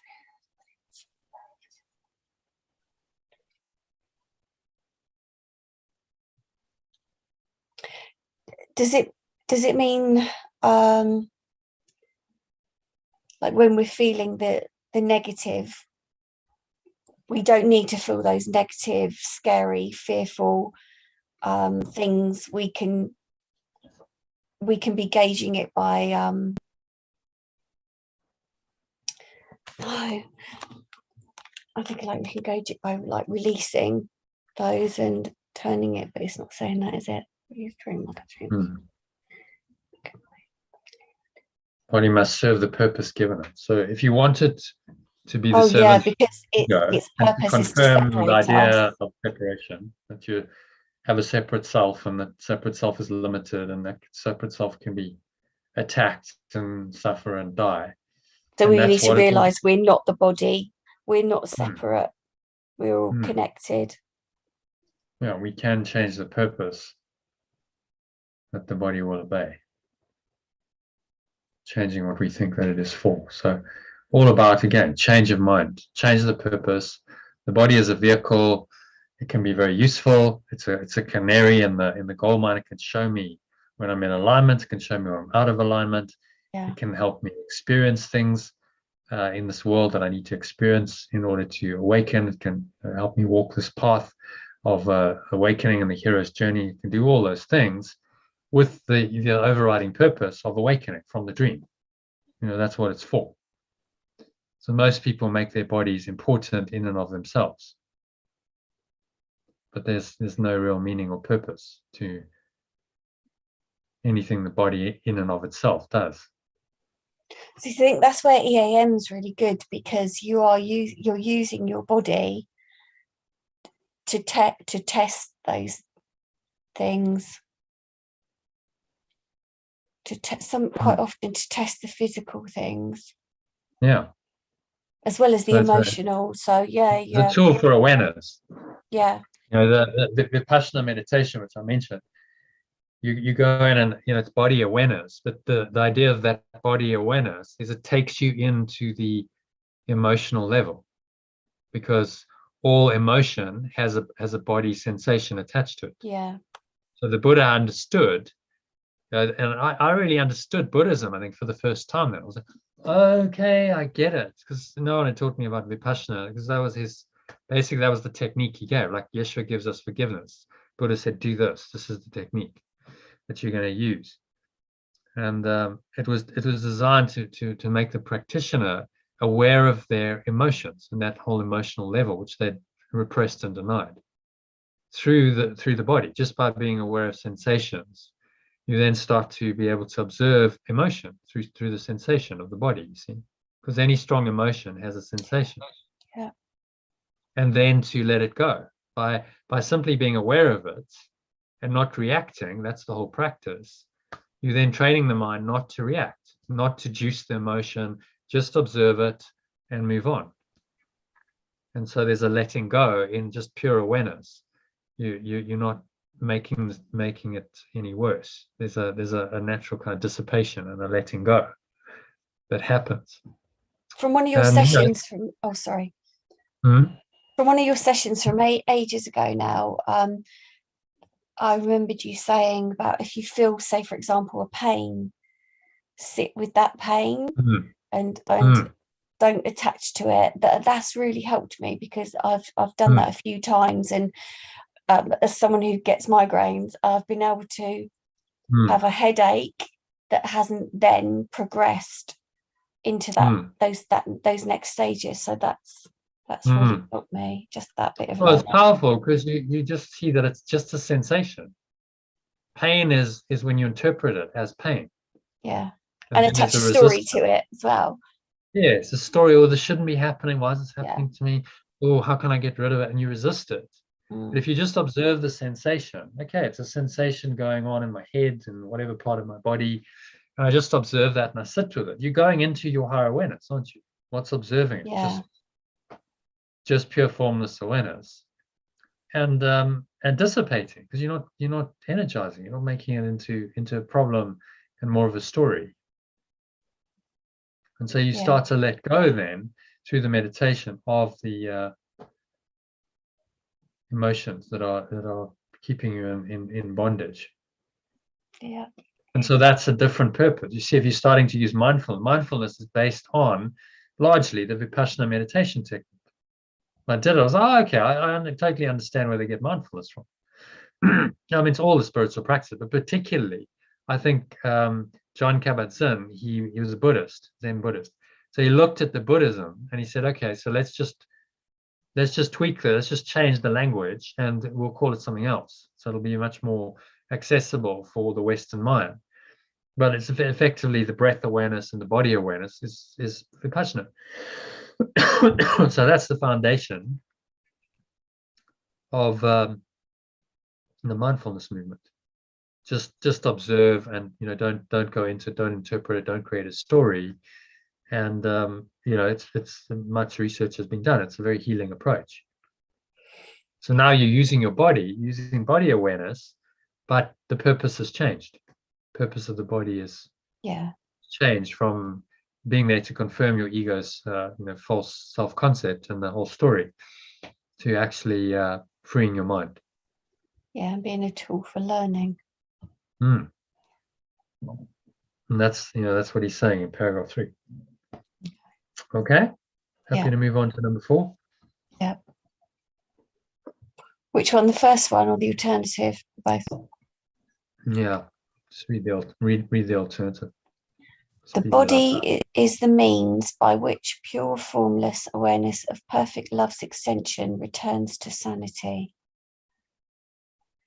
Though it was made to fence it into victimhood without escape, yet the goal of pure formless awareness has been exchanged for the pursuit of its victim identity and the suffering this brings.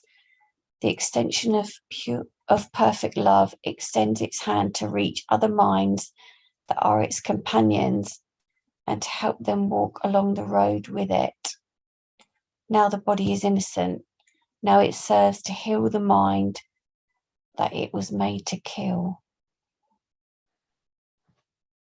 Okay, any thoughts on that? Or feelings? It's about feeling into it. Okay, so what feelings arose? It's really weird. When I'm reading it, I can feel it all, and it all makes absolute sense. And then as soon as you say to me, what does that mean? I get a blank to it. The body is the means by which pure formless awareness returns to sanity. Surely, isn't it about us, what we were just saying before, that we can use it as a tool to heal ourselves, measure how we're feeling, and release those emotions, like negative emotions, and Yeah, reconnect absolutely. and stop letting it block us off from being connected. Yeah, absolutely. That's that, and so the body is the means through the reinterpretation of your body's experiences. It's the means by which you return to sanity. So, the purpose of the ego's purpose for inventing the body was to fence us into victimhood, which is the hell it talks about. But I changed it to victimhood because it wants you to believe that you are the victim, that you can attack, you can be unfairly treated and attacked, you can suffer, and you can die. None of it's your fault. You're just a victim of this cruel world.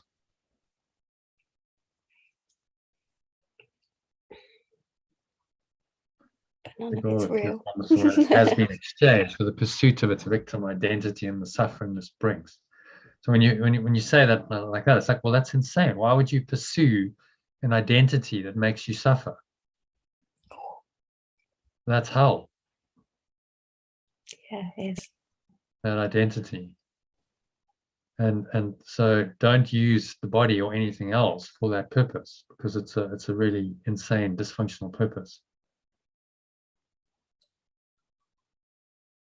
Now you've realized what the body is really for, you can extend your hand to reach other minds.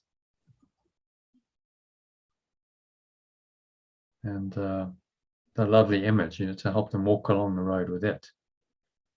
So we go together to our home, our spiritual home, and we walk with our mighty companions on that road until both of us are home. Yeah. So now the body is innocent, now it serves to heal the mind that was made to kill. So you've just translated the purpose of the ego, which was attack and sickness and suffering and death, and you've retranslated that in your mind to healing and love, happiness, joy, and that's a profound transformation. It's a total reversal of what you think the body is for.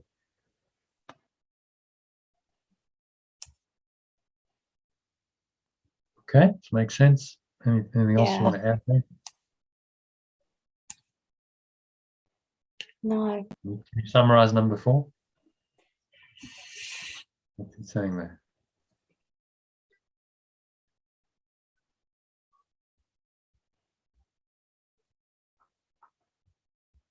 Yes, stop. It's, what I said before, really. Well, for me, it means that I have been doing lots of it, but I will carry on clearing my emotions, and clearing those negative thoughts and beliefs out of me, because it's pure. When I go into it, it's pure suffering. It is. And I feel I feel the literal separation. I feel on my own when I believe that I'm a separate human being. I do find it hard. I feel my body. I feel it. I say that I do find that hard. I read in these words and they make absolute sense to me. But I still, I still Slow resistance to them, and you notice that. Still go back to that human that I've been all these that's years. normal, because that's your conditioned pattern. So you just keep working, and as you notice that resistance coming up, and then you keep trying to let it go in whatever way you can. So every time you look at it, every time you do these lessons, you're reading something, that resistance might come up. Well, that's an opportunity now to let it go and release some of that. And slowly you'll catch the monkey. This doesn't happen overnight, but you can have shifts and breakthroughs, no doubt. But then usually, the process continues. Then you've got to integrate it. You've got to consolidate it. You've got to actually start living it. consistently. Because I have absolute belief, I know it to be true, that our emotions cause every single illness. And it's weird because even 20 years ago, when I didn't have that absolute belief, I actually had, I don't know if it's a download or a voice in my head or what it was, saying, you know, cancer is caused by emotion. And I didn't know about Louise Hay then. I didn't know about all those teachings, but that was a really long time ago. I guess that was the beginning of it for me. Yeah, it's an energy of attack. Cancer is self-attack. So attack, and then the fear that goes with it, and the punishment, the idea of punishment. And when you understand, you know, what the ego is and what it does, it makes complete sense. Yeah. Okay, and I don't have to buy it. If I understand what it is, then automatically I'm understanding that there's something else. Because what's understanding? What's able to, you know, understand and look from outside that thought system on it? Must be another awareness. And then I don't feel alone anymore. How can I? Because I have that awareness. There's something else that's able to help me perceive this differently. So happy with number 4. Yeah. Number 5. The alternative. You will identify with what you think will make you safe, whatever it may be. You'll believe that it is one with you. Your safety lies in truth and not in lies. Love is your safety. Fear does not exist. Identify with love and you are safe. Identify with love and you are home. Identify with love and find yourself. Which is a lovely ending. Simple pointers to go within and identify with love. Which leads us nicely into, you know, today's quote is all about going within. You know, the heart is about feeling. So you don't intellectually understand love. You feel it. Yeah. That's when you really know it to be true. Feel it, you experience it.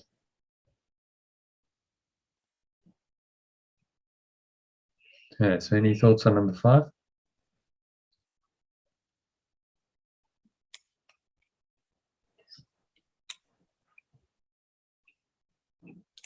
Yeah, just the resistance that comes up that's the opposite to that, really. It's like, you know, that's the truth, but when the opposite comes up, it's just, I'm just gonna have to keep retraining my brain. Like I said, I can do it sometimes. I can see the love, I can feel the love, and then it reverses it, and I don't feel the opposite. I don't feel that fear. Just thinking about something that happened this morning, really. I'll deal with that because it's the opposite. Yeah, it's the only way to deal with it. You bring the fear and whatever else the ego's invented into the awareness of love, and it dissolves. It doesn't sustain there. It simply disappears. So by you know, letting it go and opening your mind to the awareness of love's presence, and that awareness then becomes the salvation, and it's your true home, and the ego just fades away and is undone. It's quite simple, isn't it? I'm starting to feel more peaceful just from that reminder. It's like a realization, but it isn't. It's just like a re-realization, I think. Yeah, I can feel a little peaceful. Just took me to, you know, I go through periods where I just feel fine. I just feel fine, you know, I feel fine, and and at peace. Yeah, I've just got to keep taking myself back to that. Yeah, it's you're changing your default state. So that's going to take some mind training. Yeah. Because your default state has been egoic and so disturbed. You get used to having your peace disturbed, and you get used to fear and anger and anxiety and attack thoughts and whatever else. And so it's just a retraining, continuous retraining to identify with love only, irrespective of what the situation is. Yeah. One simple thing you've got to do, but it's it's simple, but it's not easy because the entire self-concept and the world based on it has to go in order to accept it. Okay, so happy with that. Yeah. Move on to the lesson for today. So this is lesson 270 adapted. I'll just if you read the main lesson from alternative and then paragraph 1 in the alternative version. Paragraph 1 first. Okay. No, well, do the main idea. I will not see only with the body's eyes today. And the originals, I will not use the body's eyes today, which is quite categoric. It's not literally true. It's metaphorically true. So a lot of people get maybe a bit confused with that.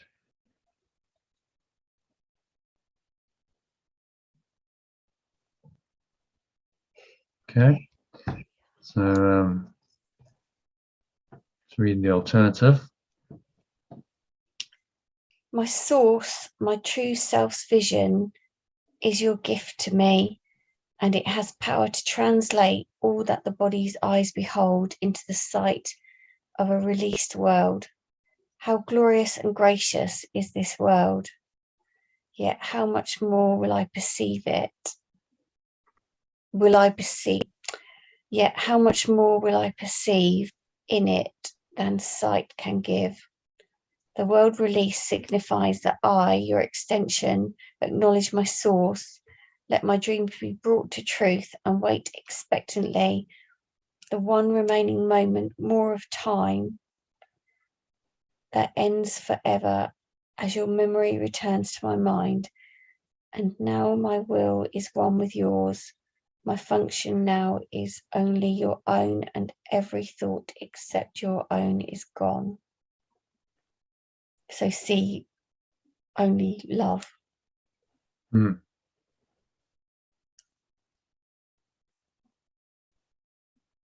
So these are really affirmations. You're speaking to yourself, addressing your higher mind. That's your source, and telling yourself, this is the truth. Reprogramming. This is reprogramming.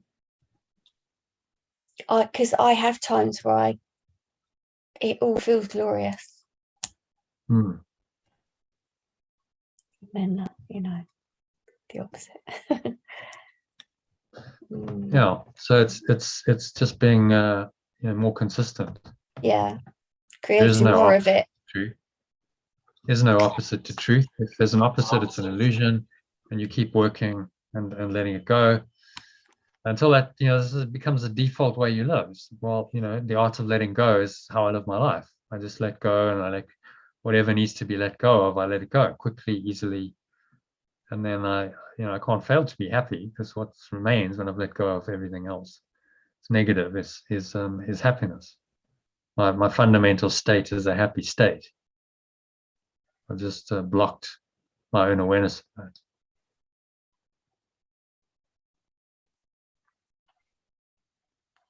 Yeah. Okay. Any other thoughts on that? Number 1? No, not more. No. I think they're really, these are just very short teachings designed to point us to the truth in our own minds. Yeah. Just to allow us to connect with that. And experience it. Not a lot of words are needed. It's just a pointer, and then you can read the words and let the words take you into, I think he calls it a formless deep experience. Yeah, I could feel it as I was reading it. And it feels quite beautiful, and then you go beyond the intellectual mind. That's why you notice in the second part, we started the second part of the workbook after lesson 220, and much shorter, not long essays anymore with potentially 8, 9, 10, sometimes longer. And one of the lessons was 26 paragraphs, because that's all been done in part 1. Part 2 is just like these simple pointers into an altered state, and this is a way of meditating, going using the lesson to just take you into an altered state, which would be a meditative state, and sitting quietly in that state for however long. I recommend 10-15 minutes, ideally, at least twice a day. That's what he recommends. But you can only do it for a minute or 30 seconds. That's okay. You're topping yourself up. So it's actually a very carefully worked out mind training program. He's got the lessons, and then the longer meditations on them every day, and then in between the shorter, what I call breath breaks, but just reminding yourself of the lesson. And if you actually do that, the ego can't sustain. You will undo it faster than any other way that I know of. Just why I teach A Course in Miracles and this rather than anything else, because I think this is the quickest way. It's not the only way, but it's the quickest. Yeah. Okay, so number 2, quiet of today. The quiet of today will bless our hearts, and through them peace will come to everyone. My true self is my eyes today, and through its sight I offer healing to the world through it. The wholly aware extension, whom pure formless awareness of perfect love extends whole. The wholly aware extension, whom pure formless awareness of perfect love extends as one. I presume that means that when we connect and we go to that peaceful place of love, we're all connected. We're at I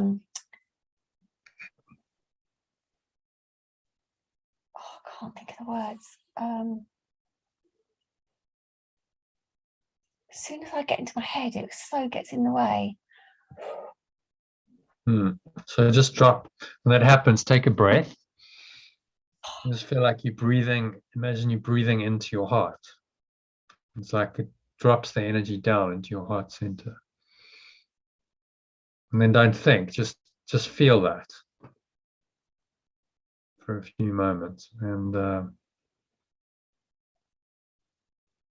in that state, see what arises. If any thought or feeling comes up, it's likely not to be from the ego, because you've emptied your mind.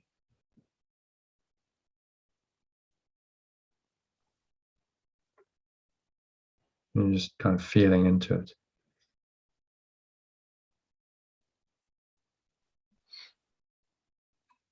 So should we go straight into a meditation? Yeah. I'm slightly afraid of falling asleep, but I'm not sure I can say it, because I've learned this in other practices, when we heal parts of ourselves, it's connected to everyone's healing, isn't it? Because we're all connected. So if I get to that place of peace and joy, that's all around me as well. That it resonates out. Yeah, you're tapping into a field that's already there. It's just a ground of being. It's already there, but if it's coming through you, you become a channel for it. Now it extends through you into the world, and that happens through your thoughts and your feelings and words. If it inspires your words and your actions, and there's this holy mind, this presence is now using you as a channel to extend itself into the world, which is your only purpose, is to, you know, allow that to happen, not block it. So then you are not doing it, you're the done through. It's not you doing it, it's not Lynn doing whatever it is. You know, I think maybe you're aware of that in your flow states, like you're photographing. Is Lynn photographing, or is it just it's happening through you? You know, the photographs are being taken through this apparent body that seems to be Lynn, and it feels very joyful because then there's no restriction of the limited separate self. It's just the presence, the source is doing it through you in that moment, and you just allow yourself to experience that. Because I see freedom and that joy. visions sometimes that I find amazing. Mm-hmm. And then I get to reproduce them and share them out. That's my way of that. It feels, I don't know if that's my ego. Photography. I feel like that's my way of connecting back out there. Oh. So even though it's a photograph of something, it's kind of like something inside, an image, a vision you've had that you want to express in the photograph. And that's part of reinterpreting the dream as well. You know, I use photos in these quotes and stuff because images are powerful. They can help evoke thoughts, emotions. It brings another dimension into experience. Words are powerful, but images, you know, also powerful. Images and words together, very powerful potentially. So then that becomes the way you express this and extend it into the world, which is your only function, as he's saying here. And that function will fill you with happiness and joy, just because that's what it does. You know, naturally you'll feel those when you're aligned with that. So you don't have to go, well, I really want to be happy. No, you just let go of the separate self, surrender to your true purpose, and you will be. It's inevitable. And then you play your part in the at-one-ment as well. Yeah. Okay, so that brings us to a point of a meditation, if you're up for it. Yes, thank you. That. Okay. I'm going to stay sitting up. Yeah, ideally, quite a good posture is prop yourself up, like there against a cushion, have a wall or some kind of backing so that your back's supported. And you can have your feet crossed, legs crossed, or feet out, just straight in front of you.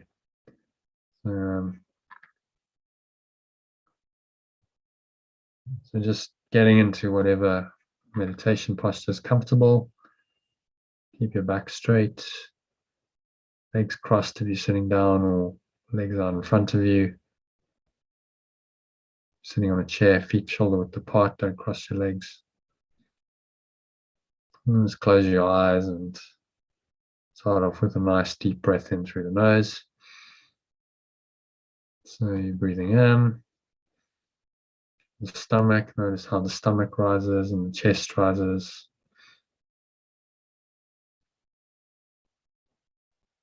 Subtle flow of air into the nostrils.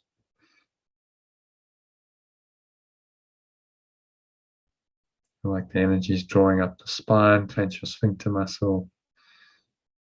Just lock the energy in, draw the energy up into your heart center. Put one hand on your heart to connect with your heart space.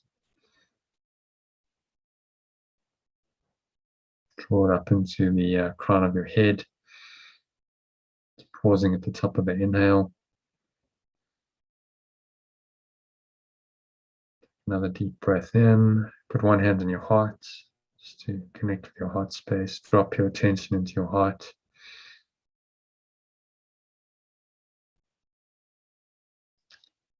And just become aware of any thoughts, any emotions, any physical sensations going on for you.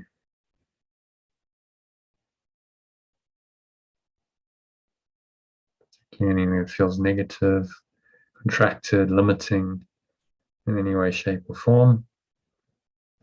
And just going to let it go. So exhale.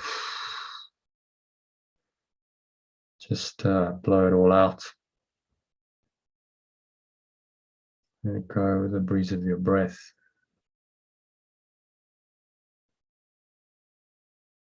To the nothingness that it really is. It's going, gone. Pull the lower stomach into the spine. Expel the last remaining air out.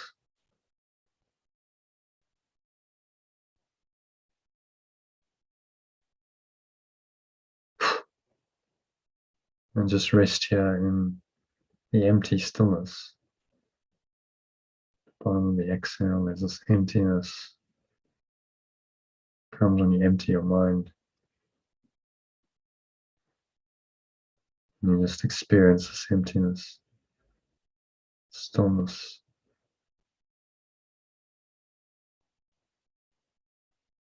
So there's really nowhere else to go, nothing else to do, nothing else to think about.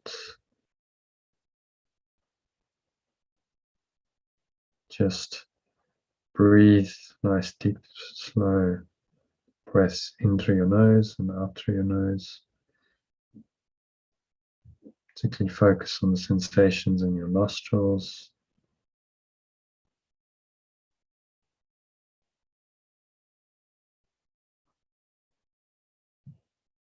Just breathing in and out, and by just focusing on the breath, you can really start to use the body differently. You feel into it. So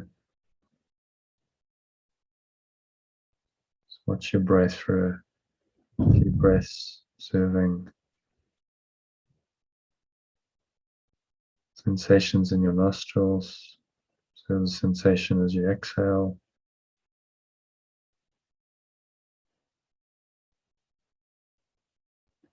And with each breath, just letting go a bit more.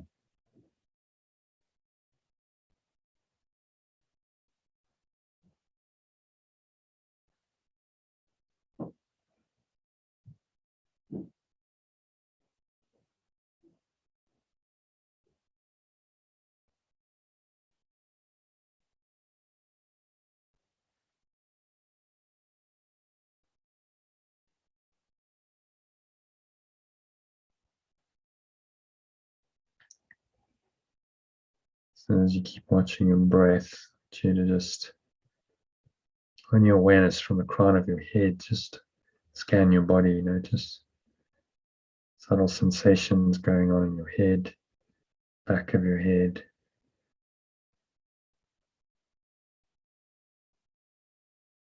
down to your neck, to your ears, your face, your jaw, relaxing your face and jaw.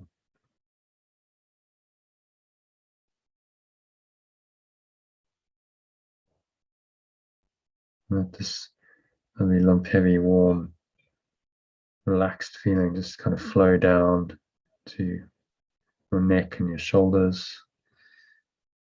If you're experiencing any tension there, just breathe into that and let it go with the breath. And run your awareness down from the neck and shoulders into your upper arms, to your triceps and your biceps.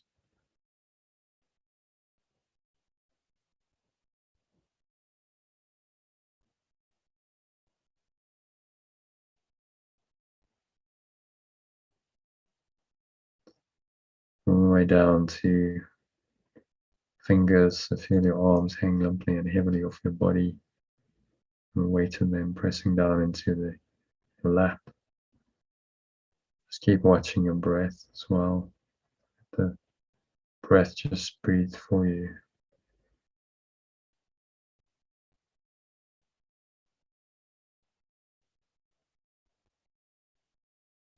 And then run your awareness all the way back up from the tips of your fingers through your hands and your wrists, forearms, your elbows into your upper arms,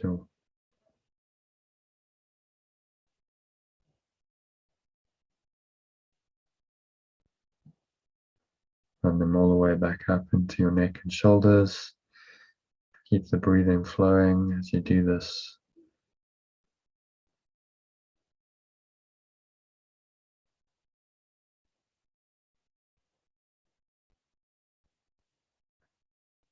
And let this awareness permeate down into your chest, your upper back, down into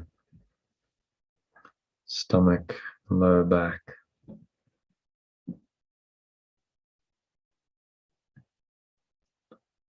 to your buttocks,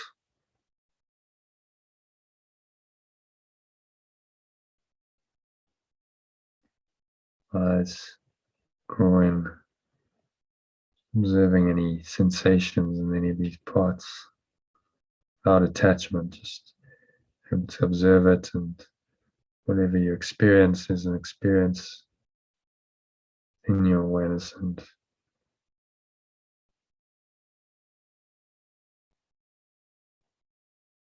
then flow down through your thighs into your knees, shins, calves, ankles, your feet and your toes. Your whole body, just quickly run your awareness all the way through from the tips of your toes. Breathe in. And your awareness all the way up through your legs, your calves and your shins, into your thighs, to the groin, the buttocks. Let's breathe in and be aware of the awareness.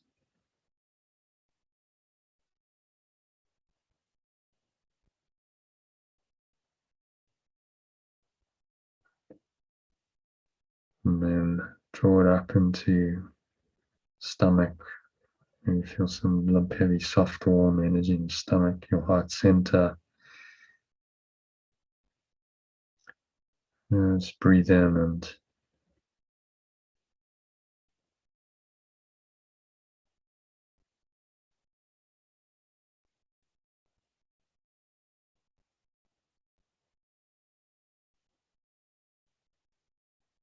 and just rest here in this very deep peace and stillness. But listen to these words from today's lesson. Keep watching your breath as you do that. Say, my source, my true self's vision is your gift to me. And it has power to translate all that the body's eyes behold into the sight of a released world.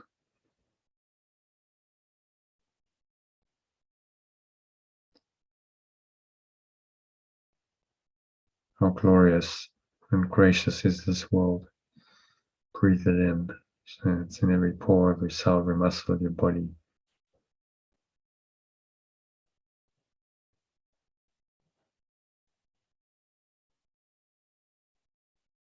Yet how much more will I perceive in it than sight can give? The world released signifies that I, your extension, acknowledge my source, let my dreams be brought to truth. Await expectantly the one remaining moment more of time.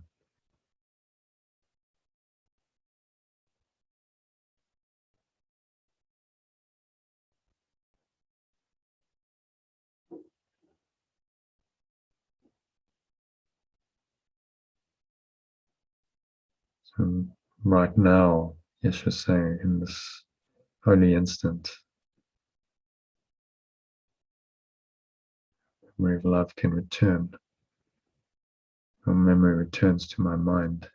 Now my awareness is one with yours, one with your sources. It's only one awareness.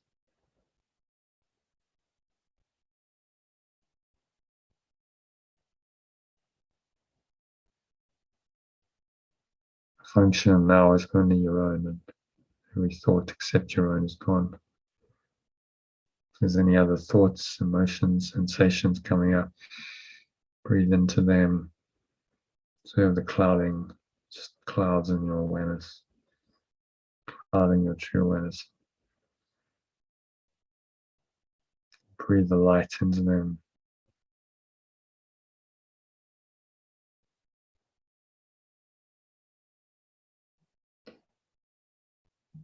So just rest in this deep awareness, loving awareness, true awareness. And quiet of today, says Yeshua, will bless our hearts, and through them, peace will come to everyone. My true self is my eyes today, and through its sight I offer healing to the world. Through it,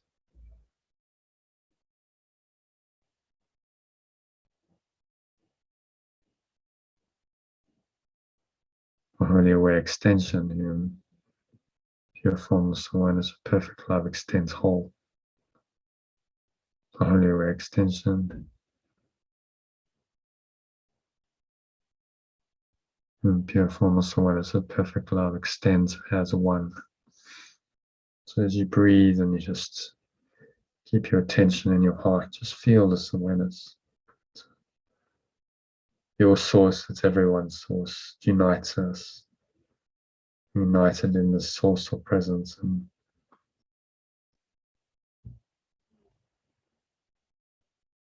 no illusions can intrude. It's just pure, formless awareness of perfect love. And just rest in that for a minute or two of deep silence. Nowhere else to go, nothing else to do, nothing else to think about. Just breathe, relax, be still, and experience the peace of God. The next 2 minutes of deep silence.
Any thoughts,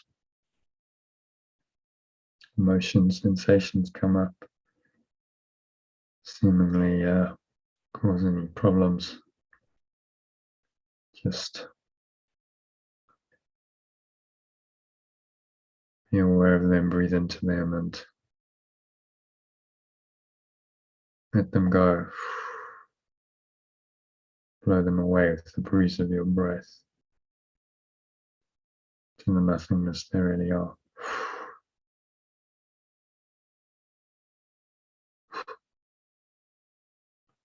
Like clouds being blown away. No power to obscure the true awareness, pure formless awareness of perfect love in the mind.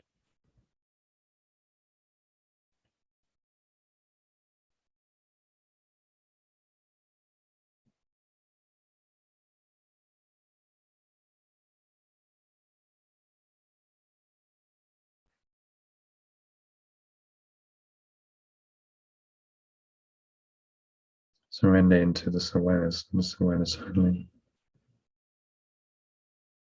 Let go and let God is another way of saying that.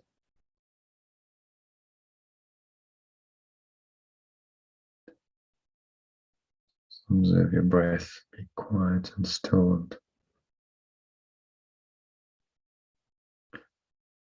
allow yourself to experience this true awareness. Quiet of today will bless our hearts. Through them, peace will come to everyone. So you're going to have that very deeply peaceful experience for a couple of minutes of deep silence.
And so just gently coming back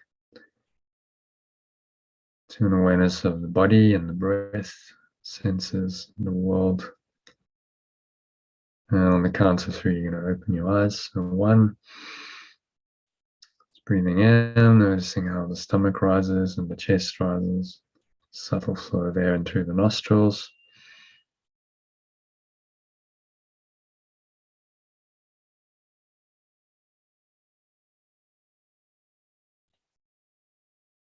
2, just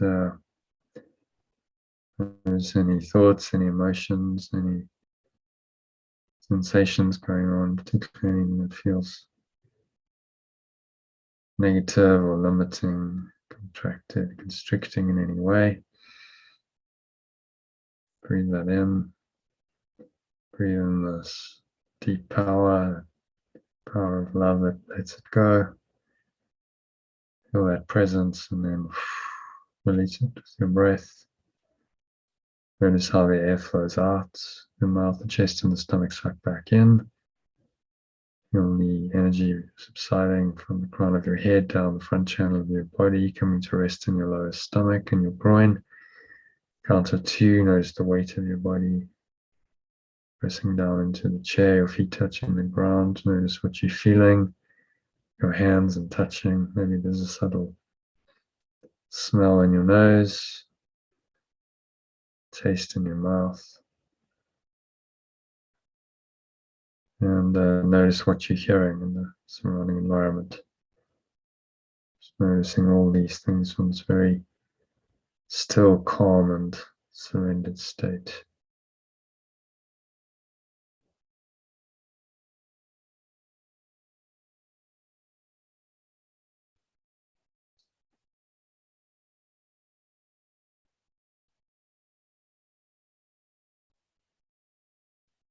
Stay in the state, set the intention to stay here. Come back into the body and sense perceptions. Stay rooted in your true awareness. If you're rooted in true awareness, you're not seeing only with the body's eyes. Use your mind, your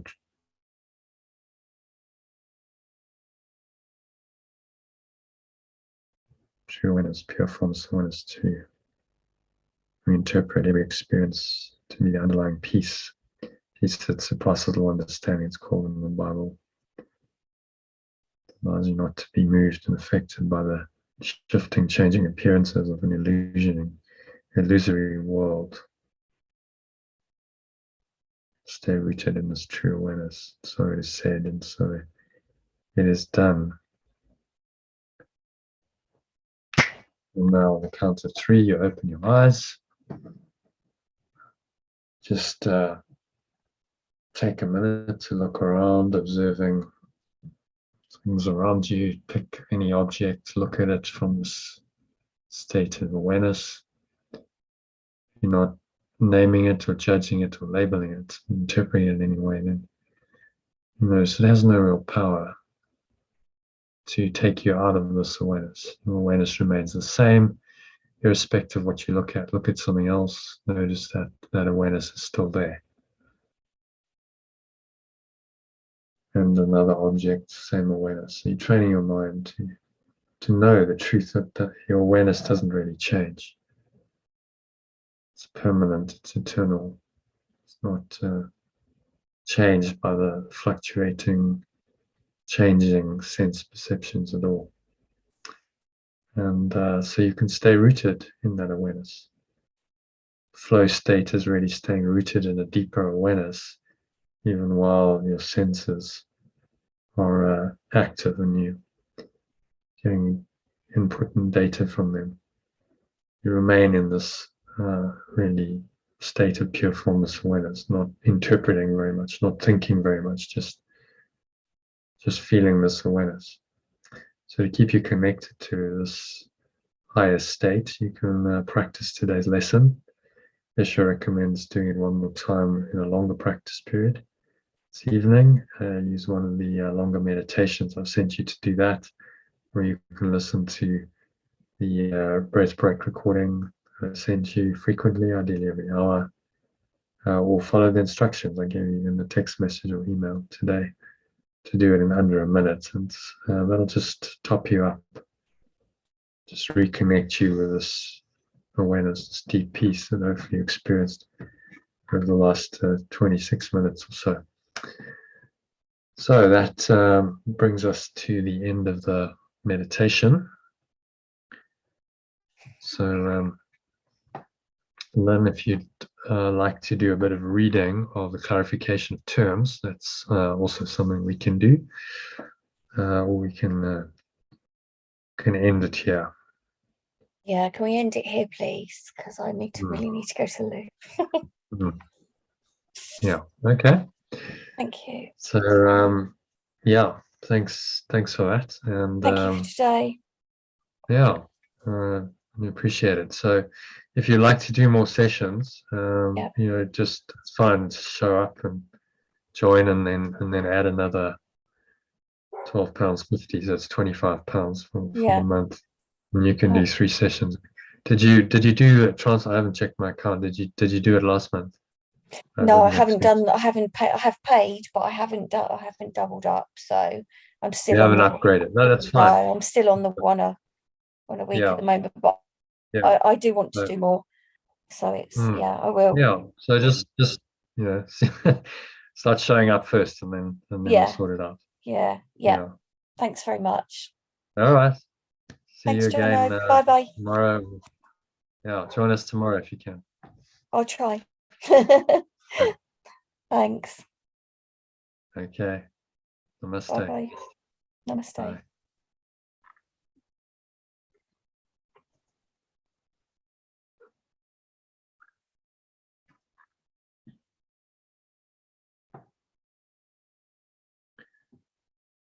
Okay, so just going to quickly read the alternative, the text reading for today. So we're going to have a look at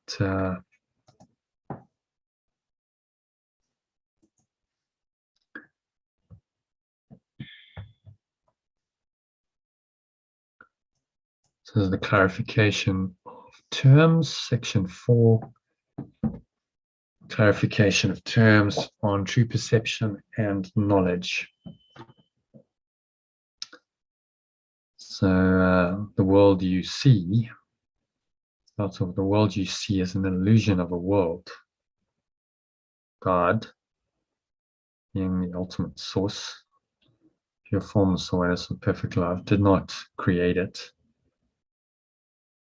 did not extend it, no alternative language. For what he or it creates or extends must be eternal as himself, as itself. So God is eternal, pure formless awareness is eternal. There can be nothing temporary about that. There is nothing in the world you see that will endure forever.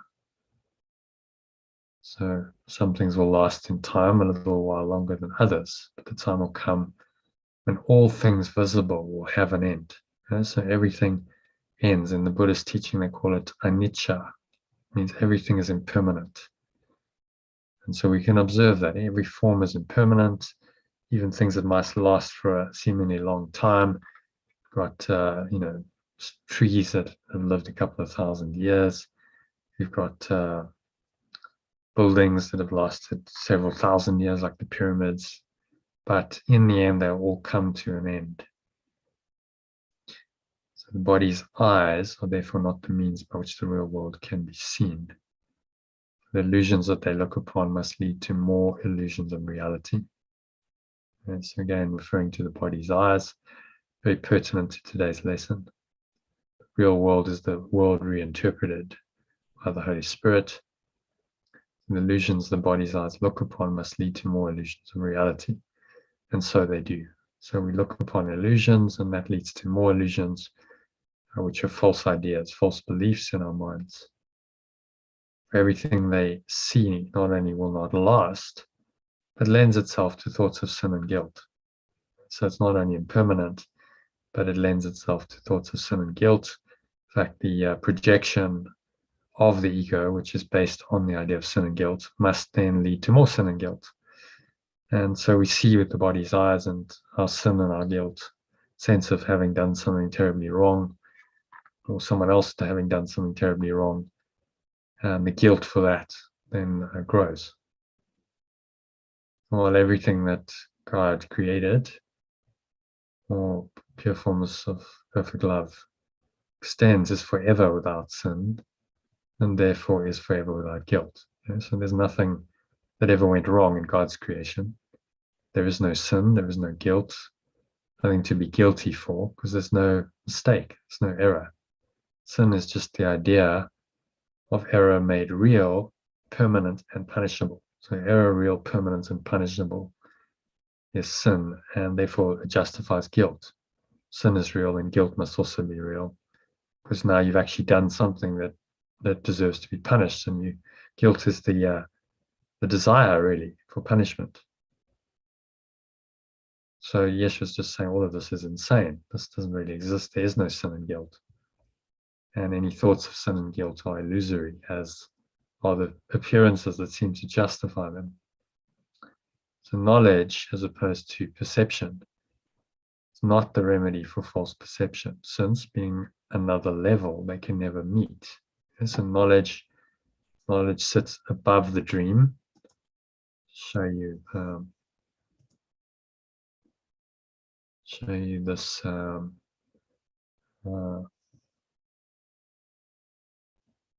timeline of consciousness. Timeline of consciousness and knowledge sits above the illusion of time and space, above the timeline, in this timeless domain, another level of awareness, the vertical dimension it's been called. One correction possible for false perception must be true perception. So you don't correct it with knowledge, but knowledge can inspire true perception. It will not endure. So no perception endures, it's because it's all happening in time. But for the time it lasts, it comes to heal. For true perception is a remedy with many names.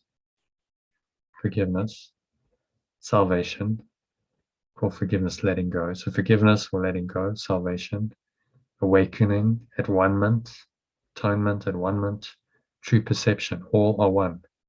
They are the one beginning with the end to lead to oneness far beyond themselves. Yes, we have to begin somewhere. We begin with the dream, the illusion, and then we correct that. The process of correcting it is called forgiveness or salvation, or at one-ment or true perception. And the end to lead to oneness far beyond themselves. So they all end up in this perfect oneness that is God's will. Is the pure formless awareness of perfect love. True perception is the means by which the world is saved from sin. Sin does not exist. Okay? So the world is saved or awakened from sin. The realization that sin does not exist. This is all just a false story. And is this the true perception sees or perceives? True perception perceives only innocence. It looks beyond the stories that seem to justify guilt and sin. It sees only innocence. So the world, Yeshua says, stands like a block before Christ's face. So face of Christ is the identity of our true self. So before the identity of our true self, the world stands like a block. The design is to get you to identify with the block rather than with Christ, your true self.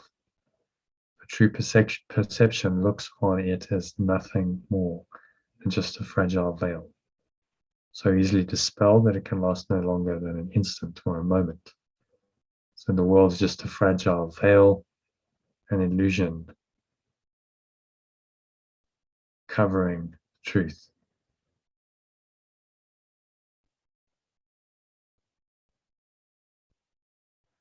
Seen at last for only what it is, and now it cannot fail to disappear. For now there is an empty place made clean and ready, where destruction was perceived. The face of Christ appears, and this is the identity of a true self, appears, that is eternal, that is beyond destruction. And in that instant, in that moment, is the world forgotten. Time forever ended, as the world spins into nothingness from where it came.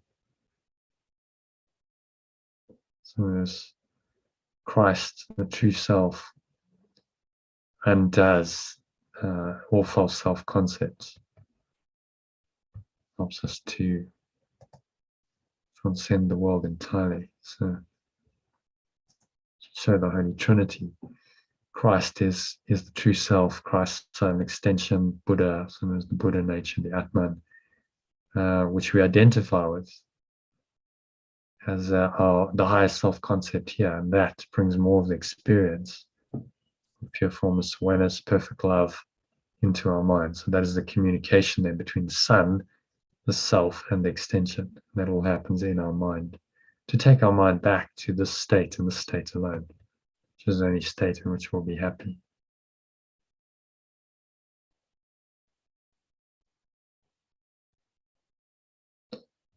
Yep, so a world forgiven, a world which you've let go of, cannot last. It was the home of bodies. Forgiveness or letting go looks past bodies. This is its holiness, its whole awareness. It's pure formless awareness. This is how it heals. The world of bodies is the world of sin. Only if there were a body is sin possible. From sin comes guilt as surely as forgiveness takes all guilt away.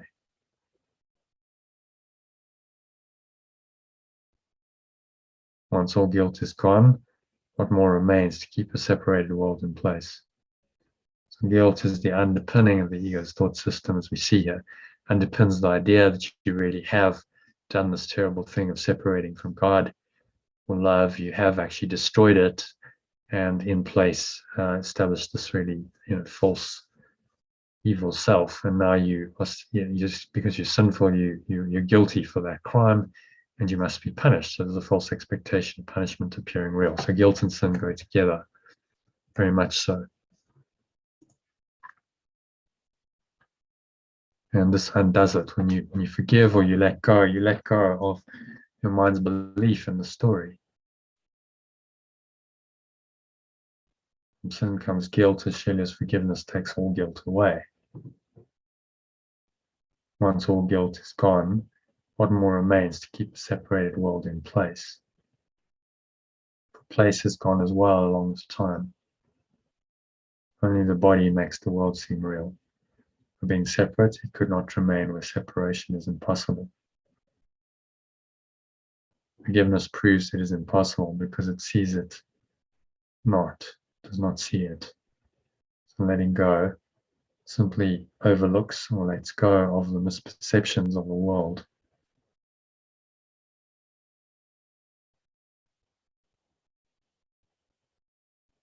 So what you then will overlook will not be understandable to you, just as its presence once had been your certainty.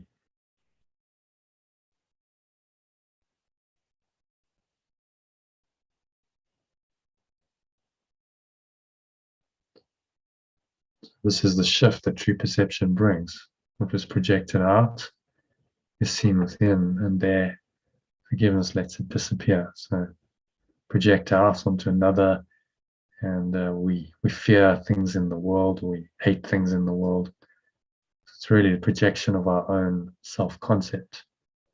So now instead we see it within, we look within, as the quote today says, he who looks outside dreams, he who looks within awakens.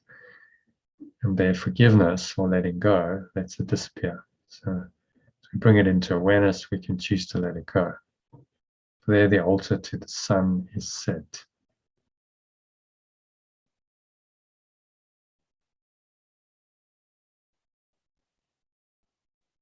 Sun is the extension of God, extension of pure formless awareness. There the altar to the extension is set, and there his Father or its source is remembered. Here are all illusions brought to truth and laid upon the altar.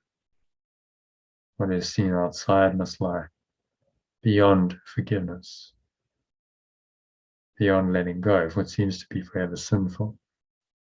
Where is hope while sin is seen as outside? What remedy can guilt expect? Seen within your mind, guilt and forgiveness for an instant lie together side by side upon one altar. The altar is the foundation, and you recognize that there are ideas in your mind. There at last are sickness and its single remedy joined in one healing brightness.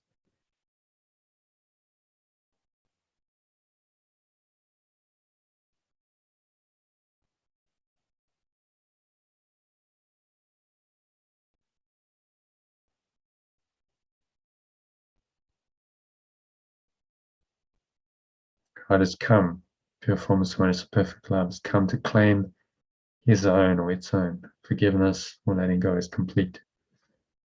And now God's knowledge. So this is the knowledge of pure formless awareness of perfect love, a pure experience of love, which is changeless, certain, pure, and wholly understandable, enters its kingdom, its domain. Gone is perception, false and true alike. Gone is forgiveness, for its task is done.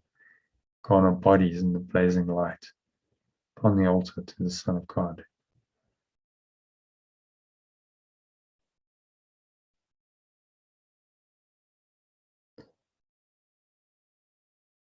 Gone are bodies in the blazing light, upon the altar to the Son of God. So the blazing light is true awareness.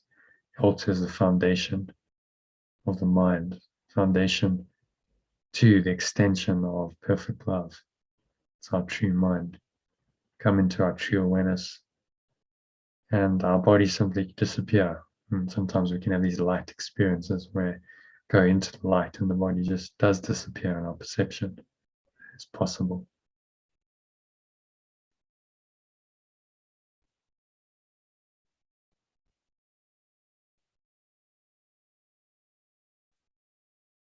Here they join, for here the face of Christ, the identity of our true self, has shone away time's final instant,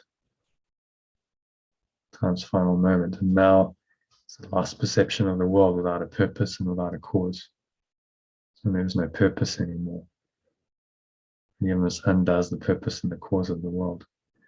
And where God's memory has come at last, memory of pure formless awareness, memory of perfect love, it's come at last. There is no journey, no belief in sin, no walls, no bodies, and the grim appeal of guilt and death is there, snuffed out forever. For my brothers, if you only knew the peace that will envelop you and hold you safe and pure and lovely in the mind of God. So in this awareness, in this pure formless awareness of perfect love, could but rush, you would only choose to rush to meet it where its altar is. Hallowed your name and its. For they are joined here in this holy place.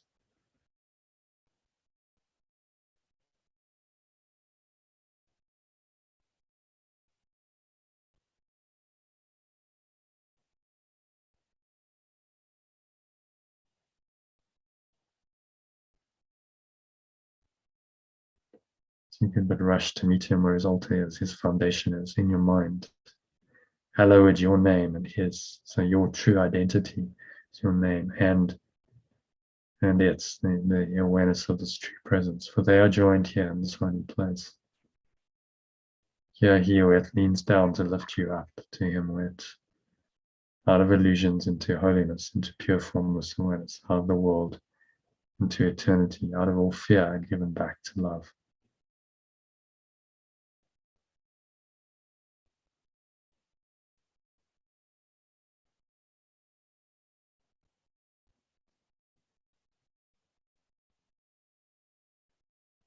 All fear and given back to love. So lovely passage telling us we will come to the end of time, the end of perception, come into knowledge, which is simply the pure formless awareness of perfect love. And we'll just merge into that. Our minds will let go of perception, merge back into the oneness. So ultimately there's only one awareness.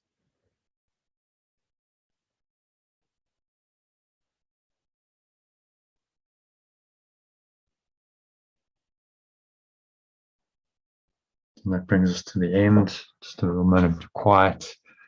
Settle into the awareness. Hope you felt that. The whole point of these words is to point you into that awareness and have the experience the words point to. So I hope that this section and the whole session has helped you to do that. And I wish you good practicing of today's lesson and a very peaceful, aware rest of your afternoon and evening. Thanks for joining earlier, Lynn and Yad briefly, and Sally. And I hope to see you again tomorrow afternoon, and there's an evening session as well tomorrow. So namaste, which means the divine self in me, Christ in me, acknowledges and honors that same divine self, true self, Christ in you.